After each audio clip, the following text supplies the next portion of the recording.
Welcome back to the channel, everyone. Davey Deathray here, and we're live on a Saturday night. I want to do these things a little more regularly so we can get together and chat about everything that happened during the week, whether it's news, whatever the heck is going on. If I've seen a movie that I really want to share with you guys, really just to get the discussion going about a few things and to hang out. So welcome everyone here in the chat.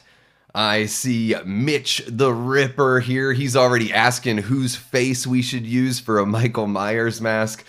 You know, Mitch, I really love the original so much. It's a bummer to me that they weren't able to use it in every single film, that they had to kind of switch things up after the second film. The 2018 and the Kills and the Ends masks are really good. I think they're about as close as you're going to get, but surely we've seen some bad masks in the series. I'm just kind of joking, I guess, with Chris Pine, but he's kind of got that look, right? That there's something about the Shatner head that just has this, especially, I know the mask was originally used as a Captain Kirk mask, but I think it was wasn't it from one of his like Esperanto films that he did where they're like going through some possession ritual or something. They use that mold for that mask. So yeah, I mean, I would like it if you're gonna go back and do Michael Myers again, like please just try to use the regular mask, even if you have to get the guy to sign off on it or whatever. What's happening, Gene? Good to see you. Good to see you. Thank you for coming on out. Danny, how are you doing? Great to see you again, of course. And Chris, hell yeah, man. So cool to see you in the chat, bud. I love watching your streams. Guys, if you don't already subscribe to Movie Misfits, you should go over to the channel, check it out. Chris has got a stream going off in about a little less than an hour where he's going to cover The Evil Dead. So I'm a huge Evil Dead fan. I love the series. I think it's one of the strongest series in horror. And, when Evil Dead Rise is the weakest one in the bunch, you're doing pretty good. I would say it's even stronger than Scream. Halloween will always be my favorite, but that's because of the impact that a few of those films have. And it's kind of funny, like when I went on Fatchy Cinema's channel the other week, he asked me what my go-to franchise was. Now, I said Friday the 13th because when I think of go-to, I just think of like the easiest thing to put on and just watch or have in the background. My favorite is Halloween, though. And Evil Dead's right there. Yeah, Hail to the King, baby. Absolutely. Really like the TV show as well. I thought that was really fun. I mean, Kelly is one of the just most hilarious characters in not only that world, but in horror. Nobody drops an F-bomb quite like Dana DiLorenzo does, right? So, and quite possibly the best hair in horror right there as well. So, really fun stuff. Yeah, guys, I wanted to cover a handful of things here. It's kind of a lot, but we'll just sort of see how it's going. A lot of people have been doing the fan cast thing for the Halloween TV series. I know, or you guys know from my stream last week that I'm not too pumped on the whole idea of doing a complete reboot, but in the spirit of accepting things as they are, we might as well do a little fan cast and have some fun. So I've seen some, the Slaughtered Lamb did a fan cast episode that was really good. Whole bunch of people in the chat over there contributing, which is awesome. And then I saw that Barry from Wolfman's Got Nards did one as well. So he's got some really great suggestions. So trying not to do like too much overlapping. You guys can always check out those channels and those streams as well. I'd imagine everyone in here is already subscribed because I see you guys in the chats over there. So,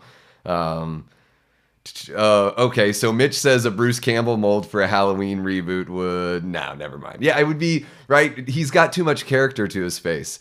When you originally when I saw that before we started the stream, I was trying to think like, who's an actor that kind of has a blank face? But it's tough to do because who would have known that a William Shatner mask with a few different, a few changes would create such a kind of a blank canvas? I think my favorite part about that original mask is that it looks different in every kind of lighting, which I think is its biggest strength, right? So every time you see Michael in that original film, it doesn't really look the same as any other time that you've seen him. So that's I think the biggest strength is that you can't quite get a fix on what he looks like, and it's that unremarkable look that makes him so scary, you know.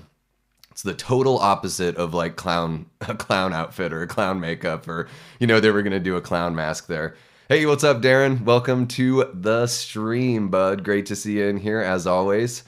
You're right, Mitch. Bruce Campbell does make everything better. He is awesome. He's super fun. I really love that those guys also take on that producer role. I think the Evil Dead series and franchise is so strong because the same producers, you know, these guys that it's been their baby since they were literally like late teens, you know, that they still control that property.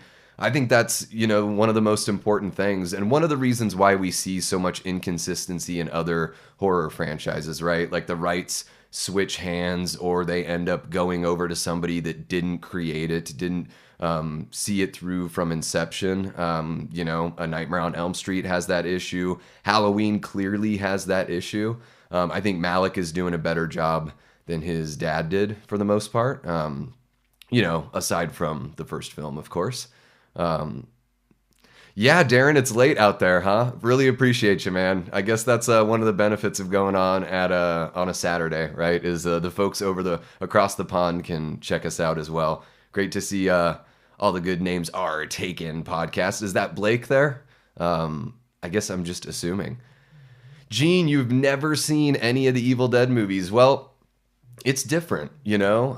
I first saw those as a teenager, and they had a really big effect on me. The first Evil Dead movie to me is kind of punk rock in its essence because it's a really small production, small crew. I think sometimes they only had like 3 to 5 people on set, especially towards the end.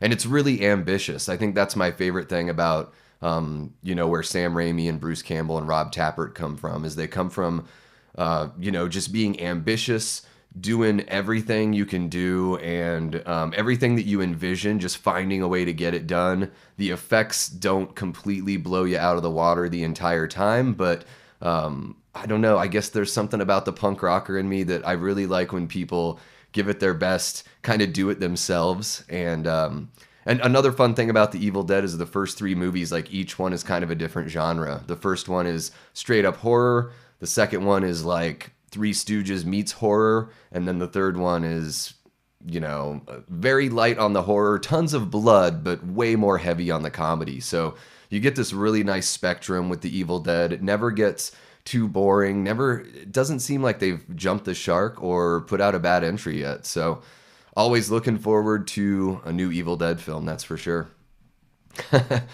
And at some point this summer, I think I'm going to be going on an episode of McCrae Live over on Dave's channel, because I picked up an associate producer perk for It's Me Billy Chapter 2, which, by the way, that Indiegogo is still open as far as I know, so you can, you know, go put some money in there if you want to join up on that.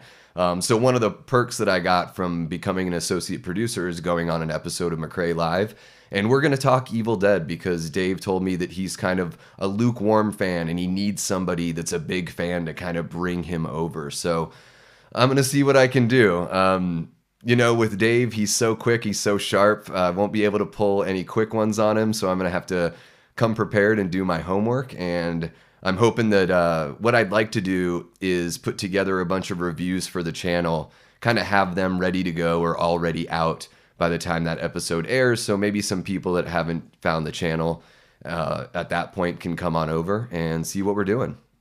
Yeah, guys. So yeah, let's see here. The work on It's Me Billy, right?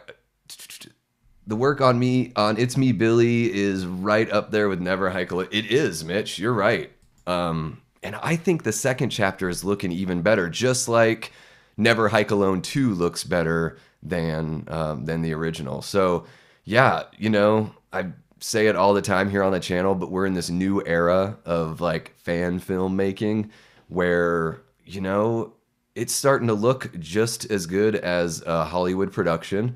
We're getting some up and coming filmmakers, and I think the best part is that it's funded by the fans, and there's that kind of homegrown. Again, going back to the punk rock thing, I really like that kind of communal aspect of creating art. You know, it's fun. Yeah, that'll be fun, Gene. I'm looking forward to it. You know, jumping in, interacting with so many people in the chat for so long. I've been watching Dave since like 2017, but really picked up, you know, in the last couple years being in the chat, just trying to get to know everyone. And I'm looking forward to being able to show off my personality a little bit more. And, you know, the folks that haven't found the channel yet, for them to be able to put a face to the name. And yeah, always love being there. Danny, you've got to check out Never Hike Alone. It's really fun. And they're free. So there's Never Hike Alone, Never Hike in the Snow, which is a prequel that came out after. That's actually really good. I don't like prequels, but it's a different set of characters. So you're seeing a totally different part of the story that you didn't see before. And then Never Hike Alone 2 is really impressive. Mitch is just getting on everyone in there. Love it, Mitch. Love seeing that kind of attitude for sure. And Mitch is over on Rumble. Mitch, are you not on YouTube? Is it like a censorship thing or something? I'm not sure, because I don't really know the difference too much between YouTube and Rumble, because I haven't ran into anything yet with YouTube as far as restrictions or being flagged for anything or really anything at all. I guess that's the benefit of being a pretty small channel. We are 7 subscribers away from 400. So if you haven't subscribed yet, please click that button.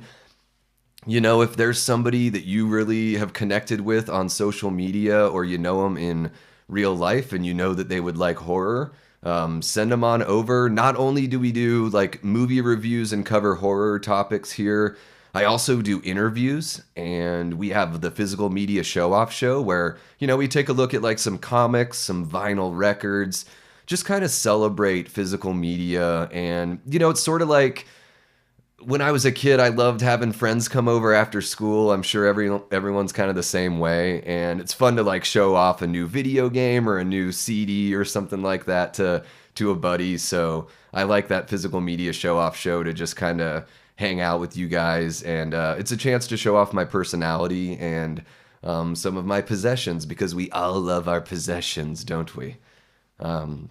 So Mitch says, okay, I have a YouTube channel, but I don't use it. Gotcha. Okay. Well, yeah, Mitch is over on Rumble, and he does some game streaming over there, as well as I really liked the Halloween video there that you posted, Mitch. So feel free if you want to drop a link in the chat. I don't know anything about modding, so I can't erase that or whatever. I mean, I'm sure I could figure it out, but hey, as long as that nighttime guy that was in Dave's chat last night doesn't find his way in here tonight, we should be okay. But again, small potatoes, so don't need any mods or anything like that. All the good names are taken, says Rumble is the Wild West right now. Yeah, it kind of is. I started a profile over there just so I could kind of move my stuff over just to get exposure. So yeah, I guess we'll see, but I don't know too much about it. Yeah. Yeah, thank you, Gene. Appreciate it. Yeah, you know what? If you enjoy what we do here on the channel, share it on Twitter, share it on Insta, whatever. Or don't, you know. We'll get there. Again, like, you know, I don't know if you've seen any of my previous videos where I've said this, but for me, it's like the act of putting together these videos, the creative process, it's so satisfying. I find that it just makes me, as far as like my mental health goes, it makes me really happy. So, you know, if the likes aren't there and the clicks aren't there, I'm still going to do it. And I've got to have faith that, you know, the more I find my voice, the more I reach out to you guys and can find a bond with the audience and the community and get to know everyone and show you that not only do, you know, I kind of know my stuff, but also that like I'm here to have these conversations and I'm here for the community. That's what made me want to do this. So, you know, all things in due time. I don't expect stuff to pop off right away. I'm just so happy, you know, seeing guys like Darren and seeing all the good names are taken in there. I mean, it's really cool. I've seen Chris Stanley, Cosplay Chris, jump in on some videos and stuff. So really humbling and encouraging. So yeah, Tyler Adams, what's happening, Tyler? Great to see you in the chat. I know I'm probably like a few seconds behind your guys' chats, so so bear with me here. And Sabrina Duncan from Juneau, Alaska, sending you hugs right back, Sabrina. I know Sabrina from my hometown. I've said it tons of times before. My wife, when I'm done with this stream, she'll probably be like, "Why did you say that again?" But I am from Alaska. It's all true. Yeah, loved growing up in Juneau, and I'm happy that I've been able to see so much of the world since growing up there. But the isolation was kind of good. I found punk rock, I found horror, and became a massive nerd about the things that I loved there. So yeah, I guess we can go ahead and get going. Unless you guys have any questions or any kind of topics that you want to cover before we jump into the fan casting. Yeah, let me know if you have any questions. You know, personal, sure, why not? Favorite bands, okay. Favorite movies, sure.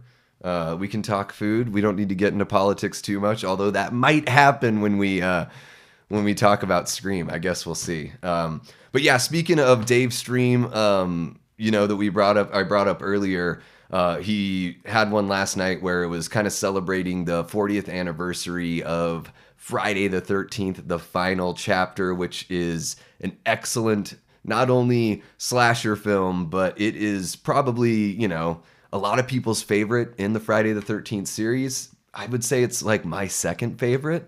Got a little glare there, but yeah, really love this film. When I first got into Friday the 13th, this one was my favorite. And then the more and more I watched Jason Lives, I don't know what happened. I think like the fun-loving nature of Jason Lives just kind of won me over. CJ Graham as Jason is pretty awesome as well. I like that zombie Jason look. I like a little bit of the jokey, kind of like meta before New Nightmare and before Scream. So I feel like Jason Lives was, you know, ahead of its time in that way for sure. John Hamm as Sheriff Brackett. Damn, Mitch, that's a good one. You know, it's funny, when I watched, my wife and I went and saw Top Gun Maverick, really loved the film. But John Hamm, for whatever reason, like in that movie, all I'm thinking is, this guy's such a TV actor. But then he played Fletch in a movie called Confess, Fletch, that's on, I think, Paramount Plus. I'm a huge fan of the original Fletch with Chevy Chase. Really hilarious, based on a series of books, and I guess the books aren't quite as silly as Chevy's interpretation, so they kind of leaned into that with the John Hamm version, but it's still really damn funny. John Hamm is perfect as Fletch. He's got the comedic timing, just the delivery. You know, Fletch is supposed to be handsome and charming, comes off as kind of an idiot, but is, you know, smart in certain ways. So if you guys haven't seen Confess Fletch yet, I highly recommend it. That's something I really haven't covered too much on the channel, is my love of comedy, but I'm a huge comedy fan. Did a little bit of stand-up in my younger days. My brother Matt, who works in the industry as a visual effects artist, he did some stand-up as well. And we have an uncle, my mom's youngest brother, John, did stand up for years, toured with Ellen DeGeneres before she even had a TV show. So I guess performance is kind of in the family to a certain degree, right? Tyler asks, have you been digging the films Raimi has been producing? Also, have you heard any of the rumors about Raimi helming Avengers Secret Wars or Tobey Spider-Man 4? I heard about the Tobey Spider-Man 4, it's something that he still wants to have happen. I think it's a shame that Spider-Man 3 had to ended up going the way it went, because he was kind of strong-armed into making it a Venom movie when he wanted to make it like a Vulture movie, you know, with Ben Kingsley as the Vulture, which would be absolutely incredible. What a get that would have been to have Ben Kingsley in a third Spider-Man movie. So I would love to have Raimi come back to Spider-Man. I think it's a great, he found a way to tell those stories and also make it feel like one of his films. So really appreciated that. As far as like producing, I guess I would need to like look at the IMDb of all the films that have been producing. Is it like Ghost House Productions or something like that? I'm just not as familiar with all the movies he's been producing. I do think that the Multiverse of Madness, that Doctor Strange movie, was absolutely terrible. Um, I guess I would call it like complete garbage, I suppose. These later Marvel movies, they're just like big swings and misses for me. Any time that he was able to put in something that looked like a Raimi-esque shot, I really liked that. But it was so seldom, other than having like that kind of Evil Dead 2 looking Doctor Strange in the final act. Um, you could have told me that Joe Schmo directed that movie and I would have believed it. I never would have pinned that as a Sam Raimi movie without a Bruce Campbell cameo and without an Evil Dead looking Doctor Strange. But, you know, seriously, the way that they roll with the bad guy at the end of that film is the villain just decides, I'm not going to be a villain anymore. Like, I don't know. I don't know, man. I mean, we talked about it for so long on the last stream about having good stories and making sure that things are properly motivated. You guys that are fans of Dave, I'm sure you subscribe to that idea that things should be properly motivated and, make sense within the story. I'm just not seeing that in a lot of films, but especially the Marvel films. Mitch says the final chapter holds a unique place that in that it ends what I call the Jason Voorhees trilogy. Yeah, that's true. So it goes 2, 3, 4, and then I guess like 4, 5, 6 would be the Tommy Jarvis. And it's too bad that we haven't really seen as far as like the studio films go, we haven't seen Tommy make a comeback. But of course, Never Hike Alone, especially Never Hike Alone 2, bringing Tom Matthews back. There's something so charming about him as a performer. The way he delivers his lines, there's something about his delivery and his voice that he just seems so sweet and sincere. That's what I love about Tom Matthews, that he knows, you get the idea that he truly believes something's wrong and, he feels like desperate to be able to resolve the situation. So love that about the performance. You're right, Mitch. Fletch is an awesome property that is underutilized. I feel like all those books should be made into films. It's a shame that they put that movie straight to Paramount Plus. For whatever reason, comedies don't do well in the theaters. It's probably because they don't really let people push the envelope with comedy because they're too afraid of, offending people. But gosh, I think one of the things about comedy is like, at its heart, it comes from a wrong place. That's why comedy is funny. It's also the other side of the coin. It's the same coin, but the other side as tragedy, right? So, it's sad on one side. You flip it over, it's funny. So I think comedy, for whatever reason, it's been kind of neutered. I think we need to let it fly.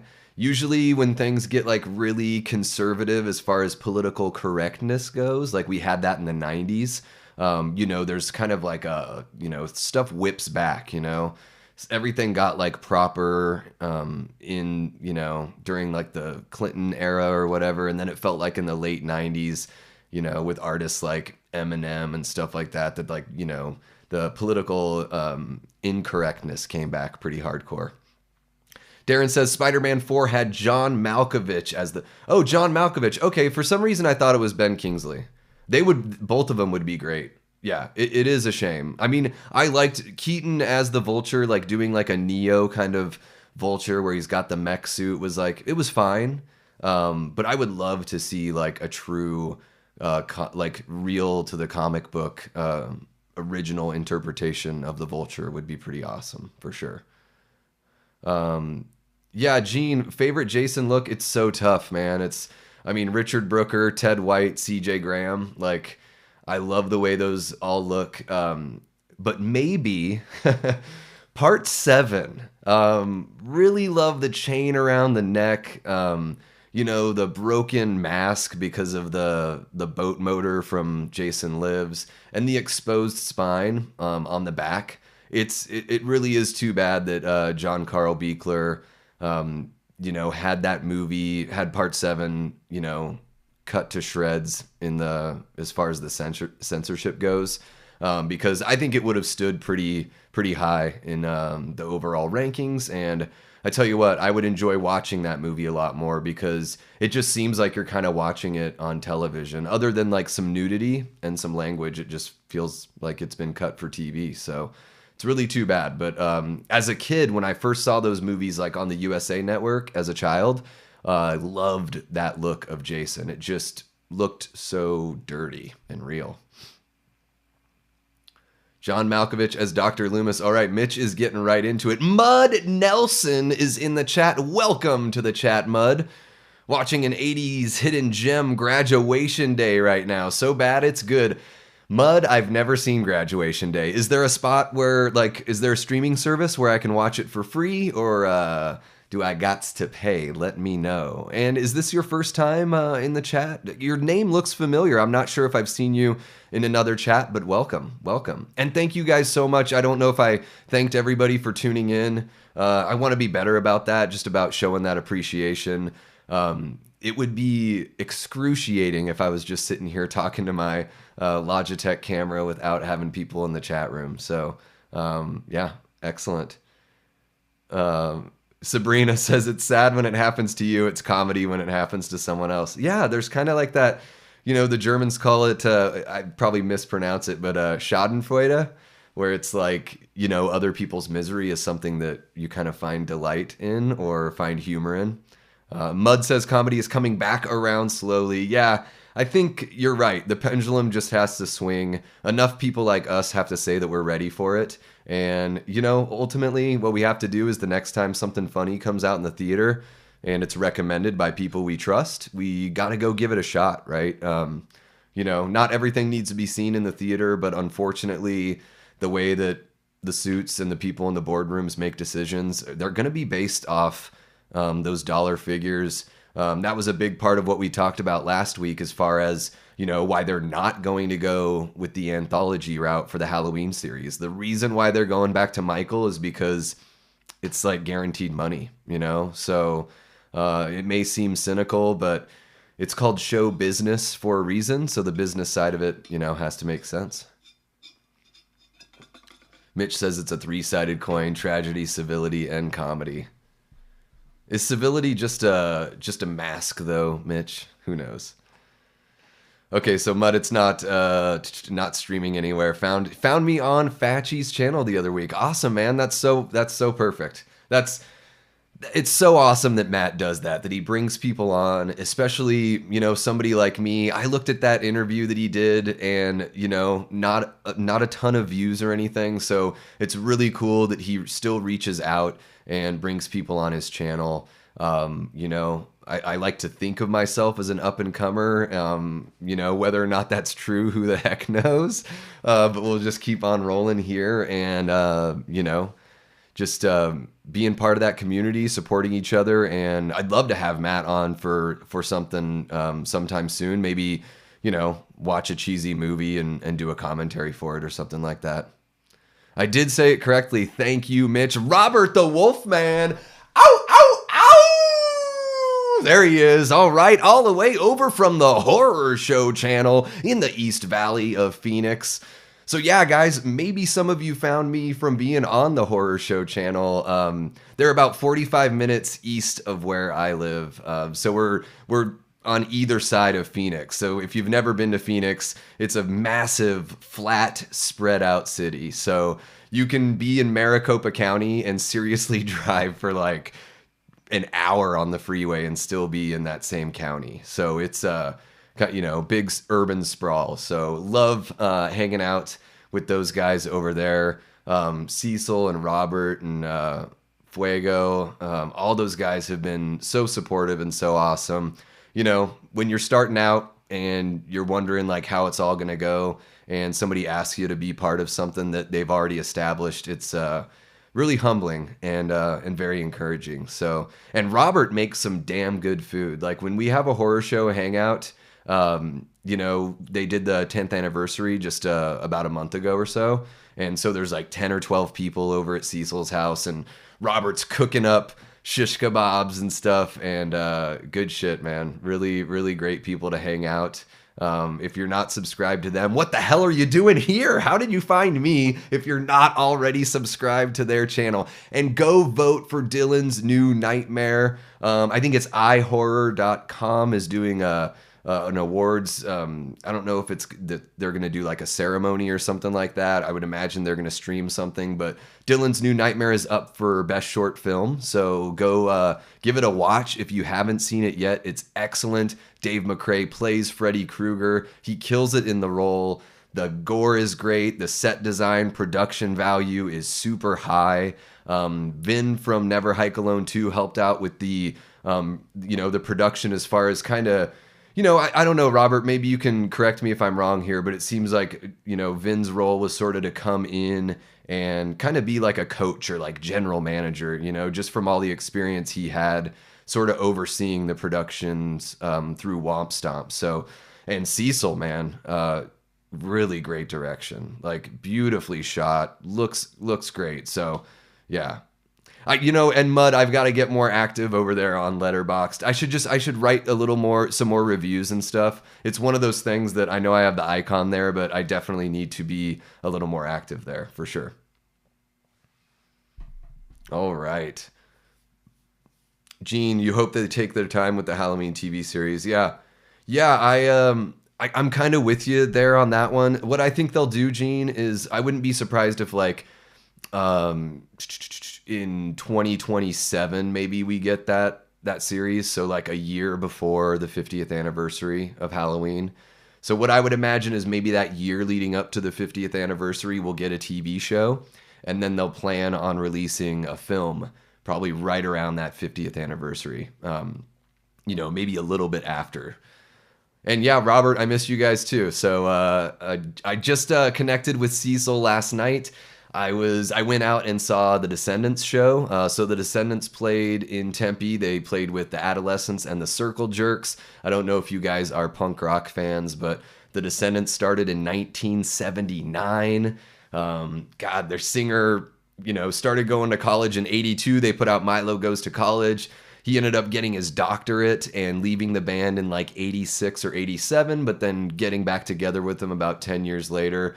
Just rowdy, fun, ridiculous pop punk. So my voice might be a little bit hoarse, or I might be drinking a little more water because I was, shouting every lyric that I could remember. So, but yeah, Cecil hit me up, and hopefully we'll be doing something soon here. I want to cover more comics and stuff on the channel, so I think we're gonna cover The Killing Joke, Death in the Family, and then Hush to follow that up. So we're gonna do a little video about that.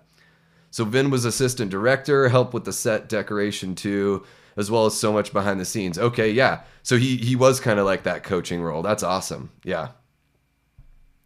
Yeah, Robert, it was really cool. I saw our buddy from Terror Trader there. I don't think he recognized me, but I saw him there. I know he's Justin. He's a big fan of All in the Descendants, and a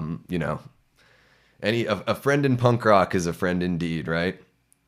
So yeah, let's get into some of the fan casting here. So yeah, I guess what we'll do is we'll kind of start with Slaughtered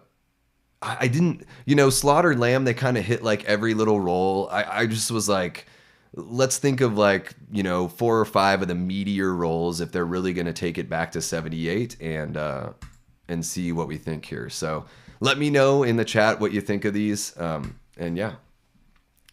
This is a cool, this design here is, what's the company called? I totally forgot it already. It's like Creepy Customs or Cryptic something, or I don't know. I'm totally blanking. But I just wanted a little design there to kind of remind us of, where it all comes from and where it all started. That's kind of creepy there with Annie in Michael's hand. And I love that Loomis is like in an action pose, as if Loomis like ever really... gets moving in the movie. All right. So, Caitlin Dever, She is my pick for, I would say, so if they're not gonna do Lori and they're just gonna go with Judith, I think that Caitlin Dever could actually play three different roles depending on how they go about this. So I think she could be Judith or Lori because she's got like a really nice girl next door kind of look. I think she's in her late 20s, but she still has a relatively young look. So yeah, she was just in that. I'm blanking on the name right now, but there was that alien invasion movie that came out in 2023 that hardly has any dialogue. I think it's like No One Can Save You or No One Will Save You or something like that. So she kind of made a splash a little bit in the horror world. I actually got to know her from watching Last Man Standing with Tim Allen, and she is a show stealer on that. So she is hilarious. So yeah, while I think that she's got a little bit more of a, I mean, I don't mean this in a negative way, but kind of like a plainish, sort of plain girl next door kind of look. So she could play Lori or Judith, but I also think that if you want to lean more into her like acerbic kind of comedic side, she could play somebody like Annie, because Annie's kind of got that like dry sense of humor, kind of, giving Lori a hard time. It's weird. Every time I watch Halloween, I'm just like, is Annie, like, she doesn't seem like a good friend. She seems like she just drags on Lori so much. Gosh, first you're hearing obscene chewing, and now it's just always giving her a tough time. So I think she could play Judith, Lori, or Annie. And the next person that I think could fulfill that role here, so Caitlin Dever would be my number one pick. But if you guys saw Evil Dead Rise, there's Gabrielle Eccles from Evil Dead Rise, and she is turning 19 like this year. I think probably in just a couple days, if I remember from checking out her IMDb. I think I popped her in the chat over on the Slaughtered Lamb when they were doing their fan casting. So yeah, Gabrielle Eccles. So I think she could, same kind of thing. She could play Judith, Lori, or Annie because she's got that kind of, she's got a young look. So if they really want to go for like a young Lori, you've got that there. But I also think she's got that potential for like a little bit of sassiness with her as well. So I think she could play somebody like Annie. And I know you're probably asking, what about Linda? But just wait, because we'll get to Linda. There's one actress I have in mind for Linda that I'd really love to see. I think it would be a complete home run. So that's why I'm reserving these two actresses to, I'm restricting them to 3 roles. Gosh, what a jerk. But let's see what you guys are saying in the chat so far. I don't want to miss too much here. All right. You got to get addicted to the Letterboxd life, says Mud Nelson. All right, Mud, when I'm done with the stream, I'm hopping on Letterboxd. We'll get some reviews typed out and everything. They should give Panos Cosmatos a chance at the Hellraiser franchise. That name isn't familiar to me, Mud. I'm guessing that's a director. Let me know. Yeah, let me know what they've done so I can check out a film of theirs. I'd love to. That's one of the things I love about this community and, getting to know people is we've all kind of got our different, franchises that we're either like protective or in love with, or just like corners of the genre that we, are so knowledgeable about. So I really like the first 2 Hellraiser movies. The third one I like pretty okay as well. I don't think I've seen anything beyond that though, so definitely have some homework to do as far as Hellraiser goes. But Clive Barker, as far as like a horror mind, he is so creative, so awesome. I love the idea of somebody that's not only an author but a visual artist as well. It's like when you find out that someone is just the singer in the band, but then you realize that, or you find out that they write all the music as well. So not only are they sitting up there singing, maybe they don't even play guitar or piano or anything, but they're writing everything. So I love that about Clive Barker, that he's just got this really impressive mind. It's kind of similar to like John Carpenter as far as having creative ideas of where you want projects to start from, and then not only knowing the way that you want to control the visuals, but also being able to control the audio. If you guys want to know a little bit more about my thoughts on that, there's a physical media show-off show on the channel where I dive into all the vinyl releases for the newer Halloween films. And I kind of talk a little bit about how special I think it is that Carpenter controls the visuals and the audio, because that's the unique thing about film, right? It's a combination of both. I would argue that audio is more important than visuals when watching a film. Not everyone needs to agree with me on that, but if you watched a movie and the sound design was poor or the soundtrack was poor, it's definitely not going to hit the way that you'd want it to.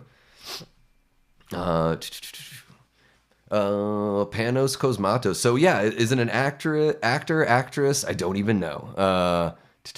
Let's get Linnea Quigley cast in there as an older. Okay. I love Linnea Quigley. I'm into having her in there. Barbara Crampton. Why not bring in some of the, some of the tried and true, like legacy horror actors and actresses. That would be fun. All right. Mitch says, for Linda, Annie, Bob, Judith, Tommy, and Lindsay should be played by unknown actors. Yeah, that's what I tried to pick, actors and actresses that a couple of them are a little more on the nose, but I didn't want to go too grandiose. I mean, if I had my pick, I would have Hugh Jackman play Loomis, right? But that ain't happening. But I think that he's got the look. When he has the beard, shave his head, and he would make an awesome Loomis, but I just don't see it happening. So let's go down here. Tyler Adams was it Caitlin Dever? You saw her in Unbelievable and Booksmart. The real question is who plays Loomis? Yeah, Mud, we'll get there. I've got a couple ideas because I've got a couple different scenarios that I want to go through with you guys. So let's see. All right, we got Koi. Happy Senjo is in the chat. What's happening, Koi? Oh, so great to see you in here, bud. Was able to meet Koi out at H45. That was such a fun time, huh? If you see the visuals in Mandy. Okay, so I haven't seen Mandy yet. I have to get on that. Admittedly, I can be kind of bad about keeping up with all the newer stuff. So please, if there's a film that you want to recommend to me, find me on social, send me a direct message, drop it here in the chat. I'll do my best, and then, especially if it's something that I haven't seen, I can put it on an episode of I Finally Watched It. And I'll give you credit, I'll give you a shout out in the description, and a shout out on the show. Oh, Mud, come on. Don't spoil anything, bud. Come on. All right, so let's... That's a good guess, Mud. You're good. You are good, sir. All right, so moving on from Gabriel Eccles, who I thought was... the thing about Evil Dead Rise, I'm kind of lukewarm about it just because I thought they could have pushed the gore a little bit more, but I thought the writing was solid, the performances were really good. It's the worst film out of the Evil Dead films, but I'd still say it's a B-. It's I love the Evil Dead, so what can you do? All right, so let's go over here. So for Loomis and Brackett, I've got kind of a couple different ideas. So I think you could swing things two different ways with Loomis and Brackett. You could go and I think that this is what they should do. So there's a little bit of a juxtaposition. You should go older Brackett, younger Loomis, or younger Brackett, older Loomis. So we'll explore both of those options here. So if we're going to go older Loomis, we are going to go my man, Jeffrey Wright. This guy, I mean, you know him as Felix Leiter from the Daniel Craig Bond films, of course. He was just nominated for an Academy Award for American Fiction. I loved him in The Batman as Commissioner Gordon, and I think it's probably a role like that. Also combined with just his overall look. He's got a Loomis look, the bald head, the beard, and he just is able to carry that quiet, calm seriousness. that I think would make him a great choice for Loomis if they want to go, if they kind of want to match Donald Pleasance's age from the original Halloween. And then if we are going to go younger Loomis, Mud, you spoiled it, bud. James McAvoy. Holy crap, James McAvoy would be amazing as a younger Loomis. And I know it's probably like a 20-year difference in age between those two actors, maybe not even that. So I'm not thinking like crazy young Loomis, but the reason why I like that dynamic is you could have an older Brackett with a younger Loomis, to where Brackett is sort of like, look, man, I'm the one with the experience. We're in a quiet town. Like, you're coming in here with like your hoity-toity ideas over this guy that killed one person when he was a little kid, and you're trying to sell me on like, a complete panic, and we need to like jump into high gear to stop him right now. Like, come on, like, maybe you're a little too full of energy, young buck. But I think McAvoy is, obviously transcendent actor. Love his take on Professor X in the X-Men films. I think he's a perfect cast there. You guys know him from Split. He was in Filth. He's been in, countless movies. I think the first time I saw him was The Lion, the Witch, the Wardrobe. The Chronicles of Narnia, Mr. Tumnus or whatever it was. So, something really, again, a guy that's got like a sincere kind of quality. The way he performed as Professor X, you can kind of take that heartache and sincerity and almost like desperation for a resolution and resolve. He could bring that to Loomis, and it could work really well with an older Brackett that just thinks he's kind of hot-shotting his way around. And then we're gonna sidestep a little bit. Let's see here. Actually, you know what? Let's go ahead and hit up who I would like to have for Sheriff Brackett. All right, let me clean this up a little bit. So Sheriff Brackett, if we're gonna go older for Brackett, Walton Goggins. I love this guy. Oh my gosh, when Kate and I saw Hateful Eight, we were living in Portland at the time, and we went to, it was the Hollywood Theater was showing the Hateful Eight in 70 millimeter. It was an unreal experience. Like, we have a booklet from that evening. I ended up getting the soundtrack on like double vinyl, which is really cool. I'll have to show that off on the Physical Media Show-Off show. But Walton Goggins in the Hateful Eight, that's enough right there for me to want to see him in anything, let alone Justified. Gosh, I'm trying to think of what, I'm kind of blanking right now on what else he's been in. Let me hop on over to the IMDb here and see really quick, because I don't want to leave you guys hanging here. Righteous Gemstones. There we go. Righteous Gemstones. Oh, he's in the Squidbillies TV show. That's pretty funny. Let's see here. Gosh, they really don't have as much as I thought they would have listed here on IMDb for him. But yeah, he was something about him in the Hateful Eight where just like every line he said was so memorable and hilarious in like an off-kilter kind of way. Is that Sandy don't...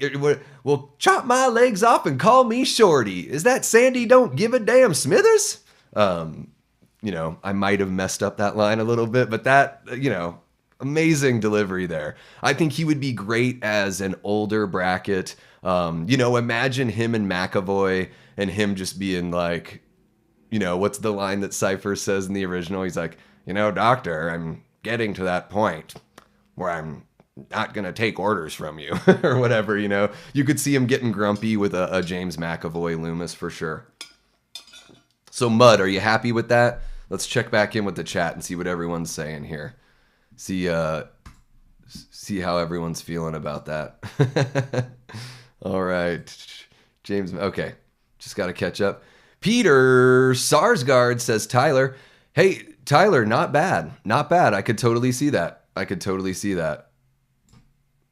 Gene, we are having a great weekend over here. How's your weekend?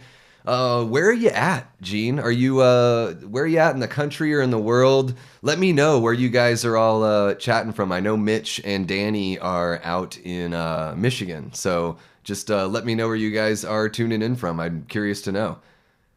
Oh, when yeah, Koi, I remember you saying that about when we went to that showing of H78. I was on 2,000 milligrams of THC and an eighth of shrooms. Oh my gosh.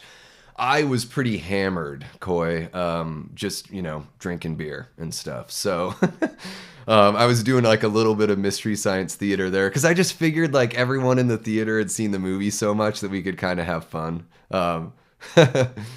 I apologize, Ben Stiller as Loomis. That would be.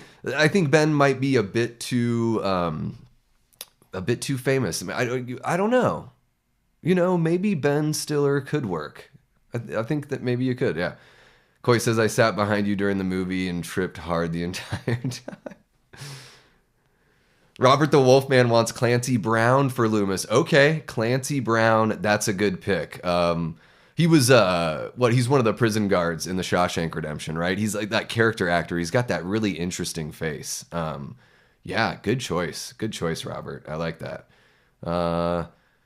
Peter Sarsgaard was also in the Batman.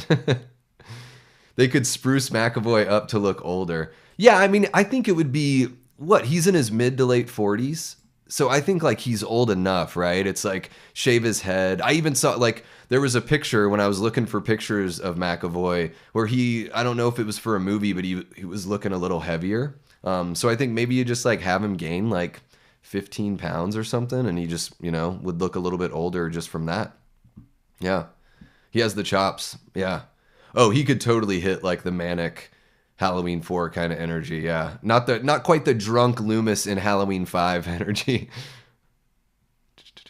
All right. This is great. You guys are so active in the chat. I love it. I'm having a tough time.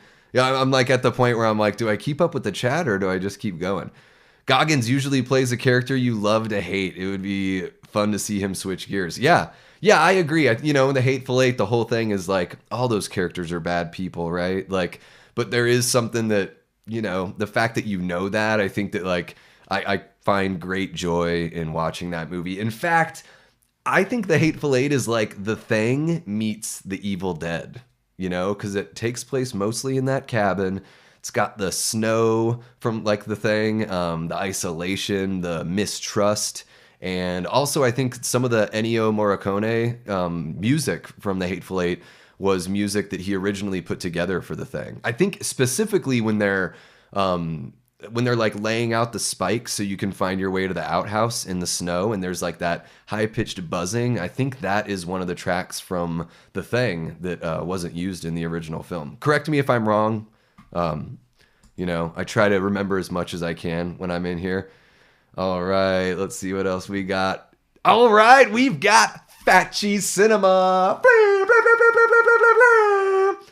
Welcome, Matt. Welcome to the chat. Great seeing you in here, bud. You got a shout out earlier, so I'll shout you out again now that you're in the chat. Go check out Matt's channel if you haven't yet. He is an awesome YouTuber. Same kind of like nerdy sort of vibe as you're going to get here. Obviously a different flavor. He's got his own personality, of course, but I feel like horror nerds, we just can't get enough of each other and enough of that content. So like I said, it's like hanging out with friends, when you hop on here on YouTube and start listening to somebody's channel. It's just like hanging out with a bud.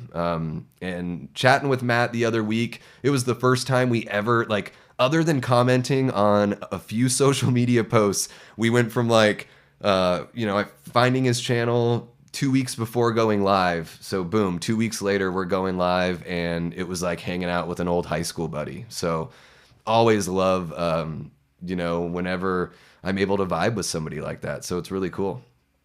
All right. Seen Vince Vaughn at Cell Block in 99, not count that for... Yeah, I think... Vince Vaughn, I don't know if I want to see him in Halloween, but Mitch, maybe Vince Vaughn's face would be good for a Michael Myers mask. Let me know in the chat. Which actor do you think who has the face that would make for a good Michael Myers mask? And keep in mind that you can take their face and, of course, like try to diminish some of the features the way they did with the Shatner mask. Yeah, Coy, Paul Giamatti. I would love Paul Giamatti. Yeah, that's a good one for older Loomis. I've mentioned that in a couple of the chats that I've been in, but didn't include him here. I guess I just figured that it's a little pie in the sky. But I have seen that interview where he's asked on like the red carpet, like what kind of genre he wants to do that he hasn't done, and he straight up is like, I want to do horror films. Like I love horror films.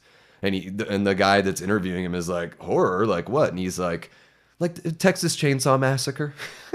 And the guy's like, ugh, Texas Chainsaw Massacre. And Giamatti is like, oh, it's a beautiful film. Like, beautiful film. I love it. So welcome, Paul. Like, glad to know that you're a fan. And yeah, if they could get Paul Giamatti to play Loomis in a TV series, that would bump up my expectations and my desire to watch a rehash so much more. I absolutely adore Paul Giamatti. From the first time I saw him in Private Parts back when I was in high school to seeing him in American Splendor back in '03. Love Harvey Pekar's comics, and I love his performance in that film. What a fun actor. Of course, he had another huge hit this year as well. It would be great to see him come out and play Loomis.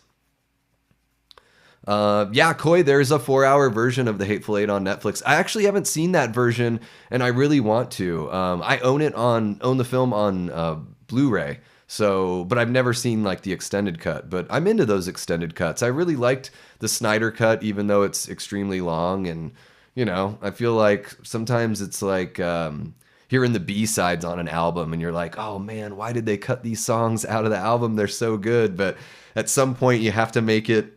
Like we were saying earlier, there's like the business side of show business, and you want your piece of art to also be something that's accessible by many people and digestible as well, right? Of course, Matt, of course. Yeah, you got it, bud. Love what you do over there. Really, I love the fact that you bring in so many people. I think it's going to pay off dividends for you. Just, keep at it. You're doing great, man. 5.3 thousand subs, so you're doing something right. Hell yeah, man. Yeah, Danny, genre fans rock. Too many good ideas in the chat. Can't catch them all. Yeah, Mitch, too many good... Chevy Chase. Okay, so Tyler wants to see a Chevy Chase mask. Okay, not bad. Especially if you go for like a younger Chevy. Like if you took a mold from... like Fletch, even like Nothing But Trouble. Let me know in the chat if you're a fan of Nothing But Trouble. What a dirty, weird film. I remember watching that on VHS when it was brand new, and that was like, back in those days, you couldn't watch the trailer before. If you didn't know much about the movie, you just see you literally see the box at the video store, and you're like, okay, so Dan Aykroyd, Demi Moore, Chevy Chase, this has got to be funny. And Nothing But Trouble is funny, but it's like really dark and bizarre and super weird. The whole Dan Aykroyd nose thing, I'm sure you guys who know the film know what I'm talking about with that. Mitch wants to see Chevy Chase's Crazy Ralph. It's got a death curse. All right, okay. Let's see here what else you guys got. Extended cut. Okay, so let's jump back into the casting and see what else we got going here for you guys. I think I've just got a couple more. So yeah, if we're going if we're going young bracket, this is who I'd like to see as young bracket. So keep in mind, this guy would be teamed up with Jeffrey Wright, and that's Ben McKenzie. I really like Ben McKenzie as a performer. When I was way younger, I was dating this person that was really like, she got into the OC. So I ended up seeing a bunch of that show, and I didn't think he had the best chops on that show. He was okay, right? But then seeing him in Gotham, he really grew as an actor, and I respect the hell out of that. I'm, as somebody that's like not in show business myself, but, a huge fan of performers and People putting in the work and not just relying on their looks or the fact that they, had a role in a hit show and that they should just get work from there on out. Like, I love seeing performers improve.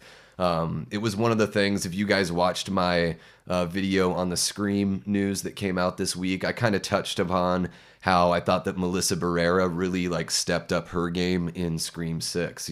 She was okay in Scream 5, like nothing wrong. But in Scream 6, I was like, oh shit, like she went to work, she got an acting coach or took, something about it clicked a little bit more. And I think with Ben McKenzie, his acting really clicked as he got older. And so I could see him as a younger bracket that's, trying to still earn the town's trust. And, kind of like Brody in Jaws, where it's sort of like you're the new guy in town. So you can't let things go off the rails. So part of him is going to want to make sure that he takes it seriously enough to deal with the issue. And then the other part is like, well, I don't want to get jerked around just because I'm the young guy. Like, I need this town to respect me. People already joke about how I'm like too young for the job, or you know what I mean? They could kind of work that in. And then also he's like of the same age where maybe he would have been as old as Judith was, or like, a senior when Judith was, a freshman in high school or something like that. So he could be, he'd come from a place of like, this happened so long ago and it's just not a big deal because the kid was 6 years old and he's been in a hospital ever since then. So I think he could team up with an older Loomis, Jeffrey Wright, or Paul Giamatti. Why not, right? Okay, and here's what I've got for Annie. I am pumped on this one. So this is an actress that I hadn't seen really at all until I watched some SNL skits when she hosted SNL, and she was hilarious. I was kind of blown away at, not every time when an actor from like a TV show or film goes on SNL do they really have the comedic chops, but once I dug into a little bit about her past as a performer, I found that she was stand-up before she started acting in shows, and that is, I really hope I pronounced this the name right, Ayo Edebiri. Holy crap, this chick cracked me up on SNL. I think she would be awesome as Linda. Linda is, we all know she's the funny one, the fun-loving one. Not really like an airhead, but just like doesn't take things too seriously. And I think Io would be great for that role. And I know she's a little bit older, right? Like her and Caitlin Dever are in their late 20s. But I do want to remind you guys, let's take a look at this, okay, really quick. These are our OG girls from the original Halloween. I think, PJ Souls and why am I blanking on Nancy Loomis? They've got to be really close to 30 here. I wouldn't be surprised, like 28, 29, something like that. And it shows, I'm not like calling them out or anything. I just think that like as time has progressed, like people like through diet or, not starting smoking when they're 10 years old and stuff like that. Like I think people just age a little more gracefully, in general. It's a general statement. Jamie Lee Curtis looks pretty young, but I think she was like in her early 20s here, right? 22 or 23, something like that. So I could be wrong there. But yeah, just as a friendly reminder of how, older performers can skew younger, especially if they want to get on this, like, we're fan casting for like right now. I'm not trying to project. I know I said that the TV show would probably come out in like 2027. I'm not trying to project there because I would have to find like really young actors, and I don't think I watch enough TV or movies with young performers. So, but yeah, Ayo Edebiri, I think she would be awesome as Linda. Hilarious. If you guys haven't seen her on SNL, I highly recommend that. She's on that TV show, The Bear. I think that's what it's called. And I don't know anything about that show. Is it a comedy? Is it a drama? Is it a little bit of both? Like, does she play a comedic role in it? Let me know in the chat. Clearly, I need to seek out some of the films and TV that she's in because very charismatic, totally capable. I was thinking like while watching her on SNL, I'm like, she could be in the cast. Like she is hilarious, you know? I mean, so yeah, she would be great as Linda. And that's all I think that I've got cast here as of now. So yeah, small sample size as far as cast goes. You know, when we're talking about Michael, I've seen a lot of people toss out Aaron Armstrong, and I think that's solid. Like if you're gonna have an adult Myers, and we're gonna like kind of be in that 78 mode, and we're not worrying about like little kid Myers, then I think Aaron Armstrong is great. He had the Nick Castle build. The mask sat on his head really well. The mask that they used in Kills.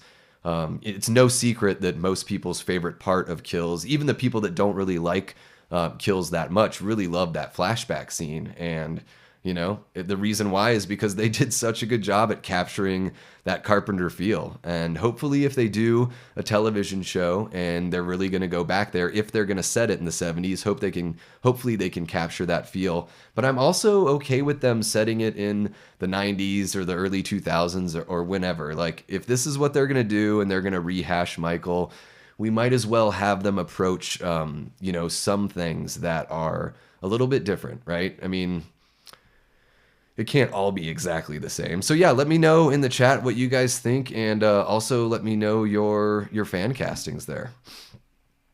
So I'm gonna hop on back over here and jump back into the chat and see what you guys are saying. Oh my goodness. How does Dave keep up? I guess you have your mods when somebody is like a mod on a channel, let me know if you guys know this. Are they able to like kind of send the person a nudge and say, hey, you should respond to that chat or whatever? Like, I have no idea. Let me know. All right. So saw nothing but trouble and thought I was having a stroke. Yeah, Mitch, it is a bizarre film. It's like going through heat stroke, right? You're like hallucinating, but you didn't take the 2,000 milligrams of THC or the eighth of shrooms that Coy took before watching H78 at H45. So that's funny. What's up, Paul? Evil Monsterism is in the chat. Happy Saturday to you as well, bud.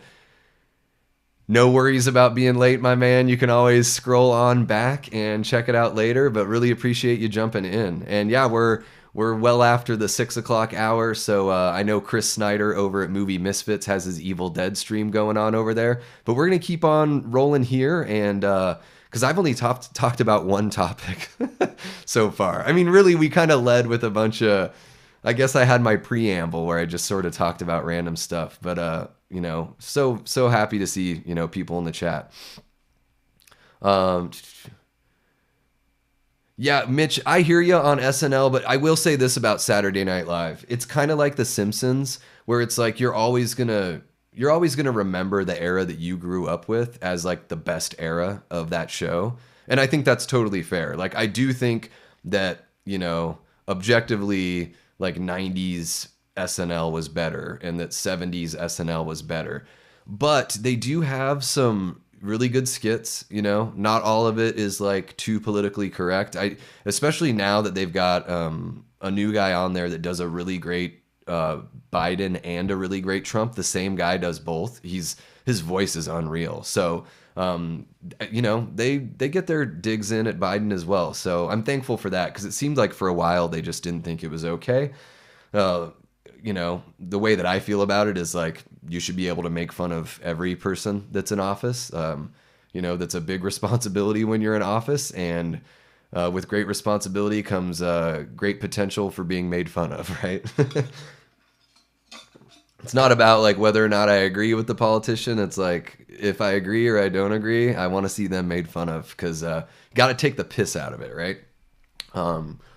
And yeah, there's actually a few young guys on SNL that they're called Please Don't Destroy, and they do these little pre-recorded skits that they air during the episodes, and then they also, I would imagine, they write for the show too, and they put out a movie that's on Peacock, and I think those guys are really funny. If you just look up Please Don't Destroy SNL, those videos are friggin' hilarious. Like they're way more like The State or like Kids in the Hall, like Upright Citizens Brigade, like they're a little more weird with the comedy. So I really like those guys. But yeah, you're right. It's not as good as it could be. That's for sure. Yeah, Danny, I think she's in The Bear. Um, Tommy Doyle shouldn't even be alive yet. What's up, Allie? Allie girl is in the chat. Hey, no need to apologize for being. There's no late here, right? We're all just hanging out in the chat. It's Saturday. Were you watching your stars, Allie? Allie, how close are you? You may have already told me this. What are you, about like 45 minutes away from Dallas, or are you right in the city? I think I might have asked you that during the college football national championship stream that I did. Mud says a TV show feels like they're going to make it a character study somewhere between his lockup and escape. Yeah, I'm kind of like worried that it's going to, like, I would almost rather have a reboot than, like, the way I feel about prequels is I'm not really interested in knowing, more about like the past of these characters. I want to know what happens next. So like that Furiosa trailer that came out, I don't care. Like, I already know from watching Mad Max Fury Road, like where her story, like everything that you need to know about Furiosa, you know from Mad Max Fury Road.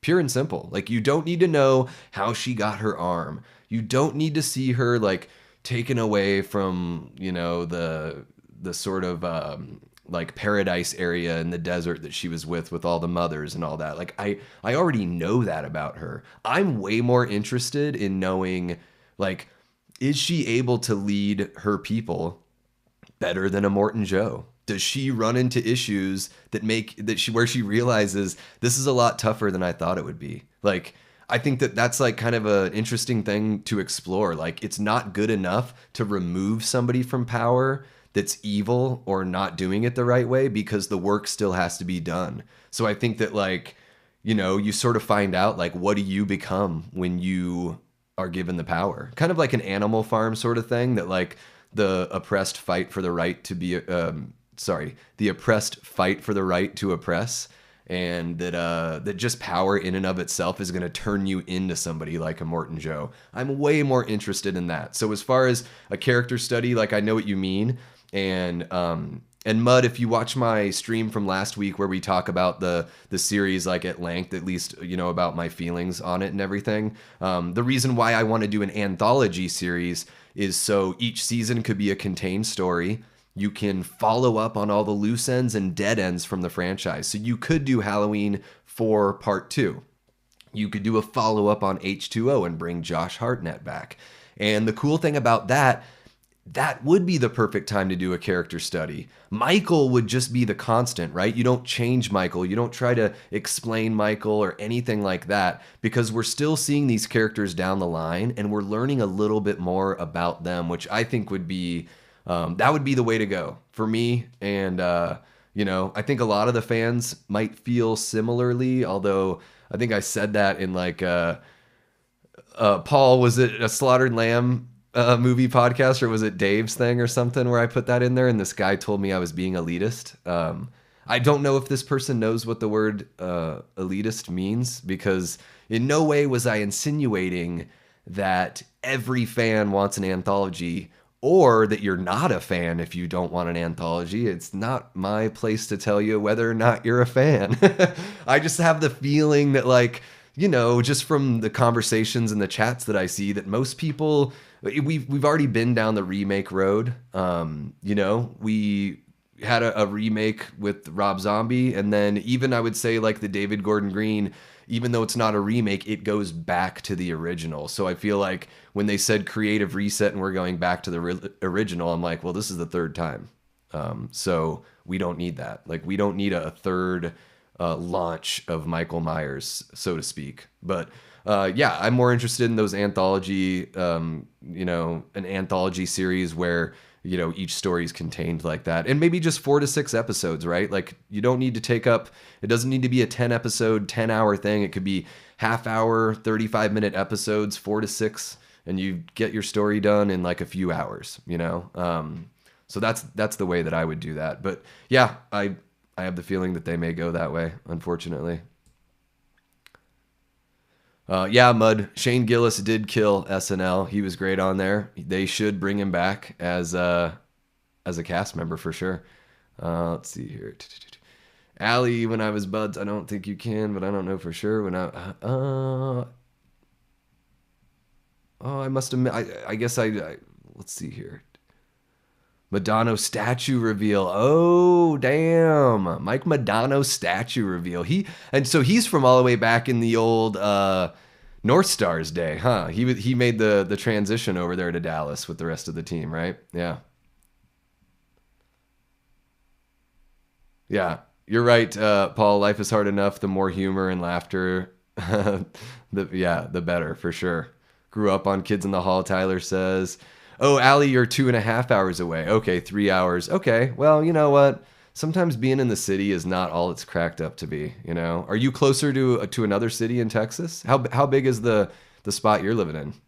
I'm curious to know. I always like to know those things about where people live. Let's see here. Personally, a huge fan of Rob Zombie's remakes. So I'm not against explaining his backstory. Okay. Yeah, exactly. You know, we all have kind of our different feelings on those things. So I totally understand it. I'm never going to be the guy that, like, regardless of how I feel about it or the way I speak about something, like, I feel similarly to the way that, like, Dave McRae feels, where it's like, it's not about telling you that you're wrong or that I think you're like shitty for not feeling the way that I feel. It's just like, well, we have a difference of opinion on how we feel about that. And that's just the way it goes with art. I'm not like with Rob Zombie's films, not a big fan of the remake. I just don't think it's very necessary, but I actually do really like the sequel because he gets to tell his own story and it's different. So I do like that. And I think Rob Zombie, as far as a director, like visually speaking, he's gotten really good. So another idea I brought up in that stream from last week is bring Rob Zombie in to do a season where we get to see his Halloween 3. And that's a cool thing. If you do contained stories, you can bring in the Mike Flanagans, the Robert Eggers, Tarantino, Rob Zombie. They can just come in for like 3 or 4 months, put together a season, and give fans something like wholly unique. I think that would be really cool at this point. But it's much more risky, so I totally know why they're not going to do it. 10 episodes, 2 stories per season. Yeah, like an A and a B story, Mitch. Yeah, that sounds about right, for sure. Yeah, so what else were we going to cover? Let's, my thumbnail says Scream, The Crow, Leprechaun, and T2. Oh, I get to maybe I'll upset some people with what I have to say about T2. Don't worry. I really like T2, but I've got some things to say about it. I've got some gripes, people. So, Scream. Are you guys Scream fans? Are you looking forward to Scream 7? I know there's been, controversial pre-production, to say the least. Really tumultuous with, Melissa Barrera getting fired and, Jenna Ortega leaving the project, and then Christopher Landon leaving as well. So they're bringing back the writers from the previous 2 films, but we've got Nev Campbell back on and Kevin Williamson coming over to direct, which is, I think, I don't know if I made this clear enough, or if I may have not even mentioned this in that video where I initially covered that. Because a lot of people are like, oh, Nev must have gotten so much money to come back. And I would imagine the paycheck is really nice and definitely worth it for her to come back. But I would put money on the way that they really got her is they're like, hey, we're going to pay you. And also, who would you like to see direct this movie? Because we've already had one person bail. And we could go find somebody else right now, but we want to make sure you're happy because we want Sydney to come back. We want to get this one right, and we don't want to have to hire another director. So I would not be surprised if she either suggested Kevin Williamson, or maybe they'd spoken about this since part 3 or part 4, who knows? Or even if the studio said, hey, if we give you this amount and we bring Kevin in to helm the film, will you come back? Because even though he just did Teaching Mrs. Tingle, that was in '99 that film came out. Scream is his baby. So I think as far as being a director, There is a little bit of concern for the fact that he doesn't have that much experience, but I think he'd be okay because a film is such a collaborative process. I'm not sure if Robert's still in the chat, but or if anyone else, Tyler, you've worked on film projects, so you know how collaborative it is. That a director is there to help the actors, capture the feel and the emotion, and have their vision through the acting for the most part, right? You have a cinematographer that is there to kind of put the camera in the right place. And I would imagine sometimes, I know those things overlap sometimes, and certainly there are directors that like to be behind the camera and, manually handling it themselves. But I think Kevin Williamson will do just fine here. I think it's better than hiring some unknown. And I think that, we really want to make sure that Scream 7 is going to get things right. Because I think Scream 5 and Scream 6 were okay, but they are to me, not anywhere near the first four. And that includes part 3. Like, I think Scream 3 is better than Scream 5 and 6, for sure. And that may not be the most popular opinion, but I usually watch those movies like once or twice a year. Scream 3 is just getting better every time I watch it.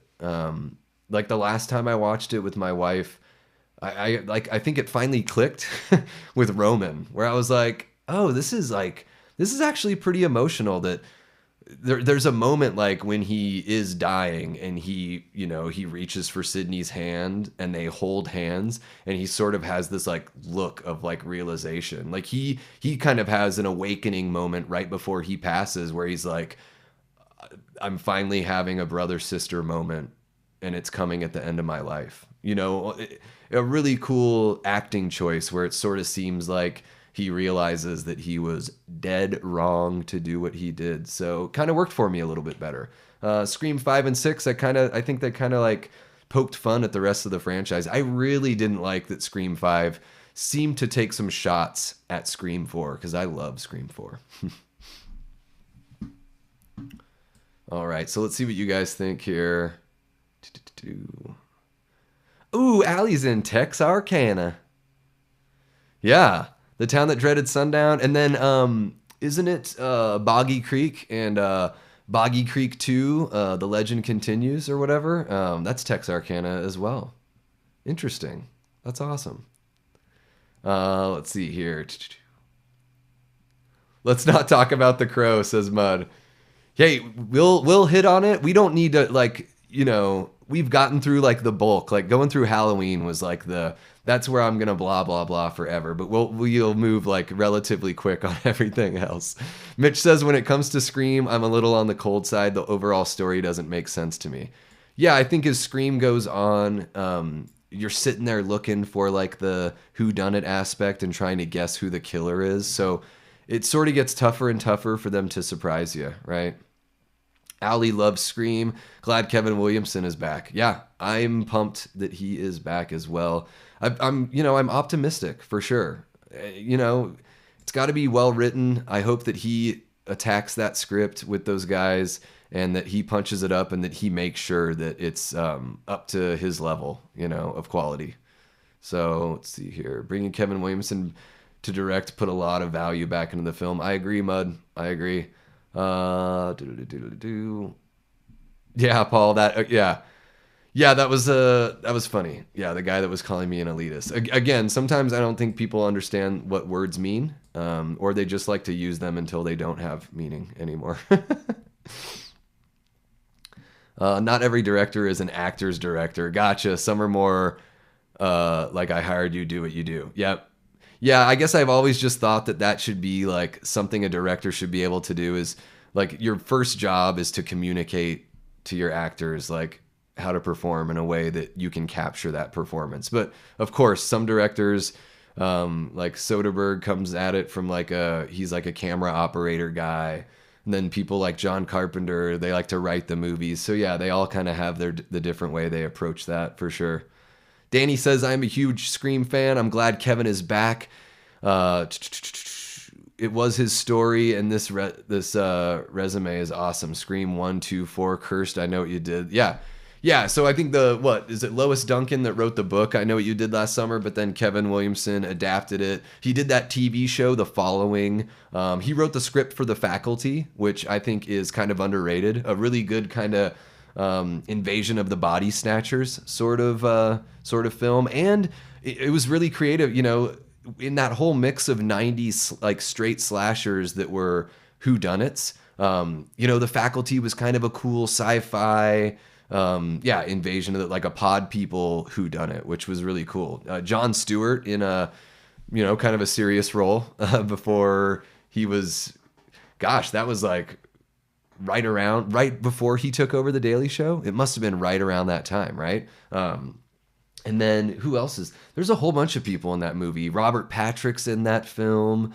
Gosh, I feel like I'm blanking on a couple other. Is Famke Janssen, is she in that as well? Of course, Usher, which, you know, the Super Bowl let me know that Usher is an iconic performer.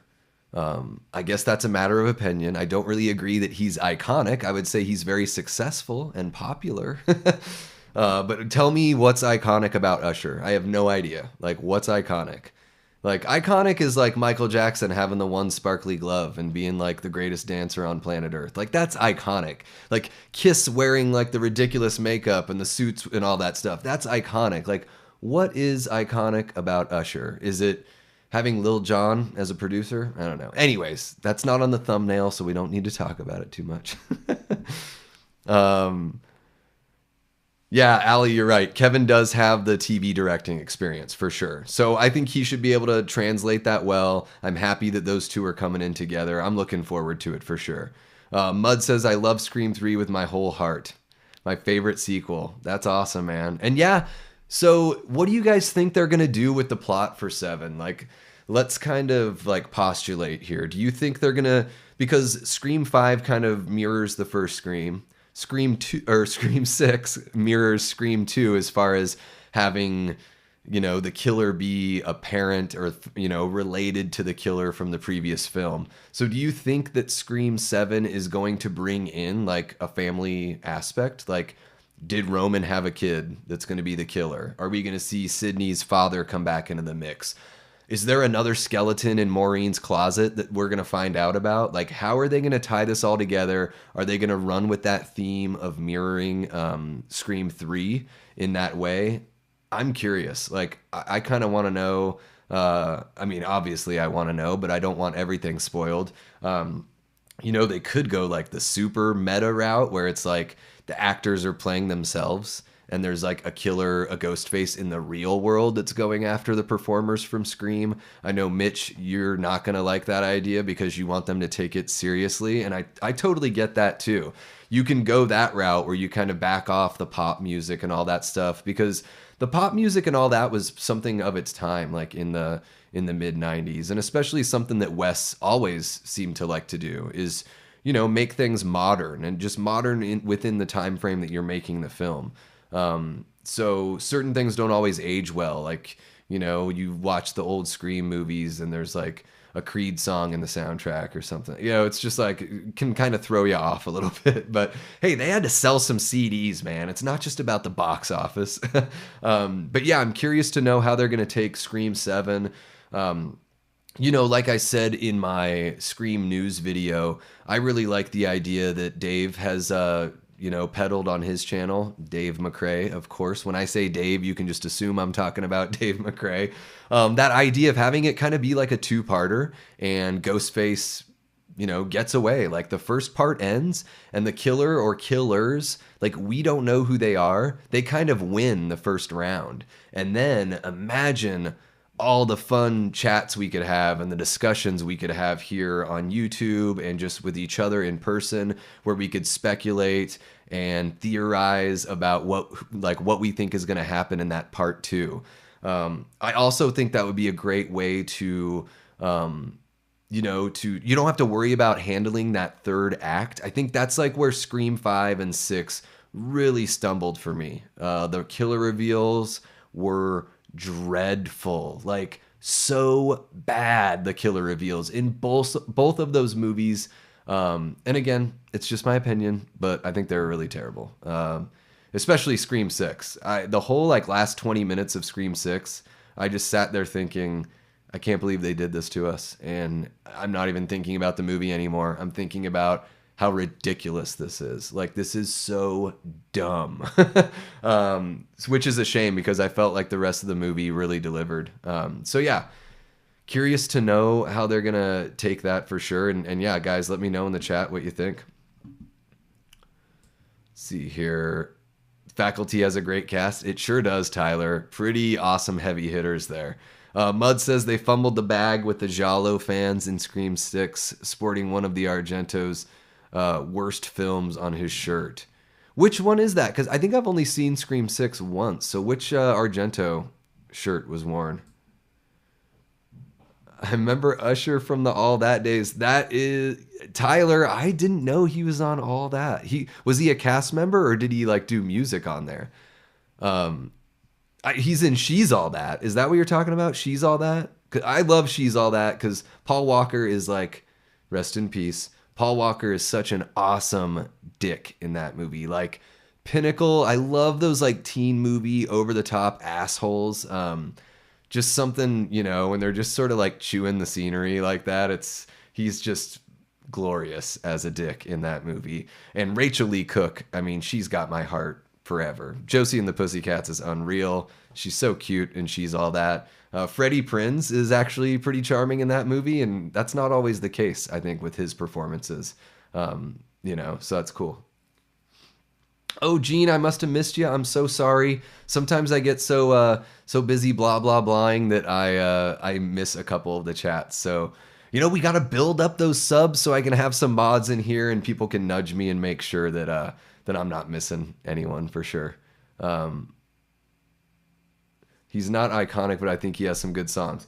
Yeah, Paul. That's you know, famous, popular, all that stuff. I think it's funny when it's like an advertiser telling you that something's iconic. It's like, okay, like yeah, whatever, advertiser. Like, of course you're gonna say that. I don't know. So Mud says they're bringing Stu back in some way for sure. They're gonna listen to the fans eventually. Yeah, how do they bring Stu back?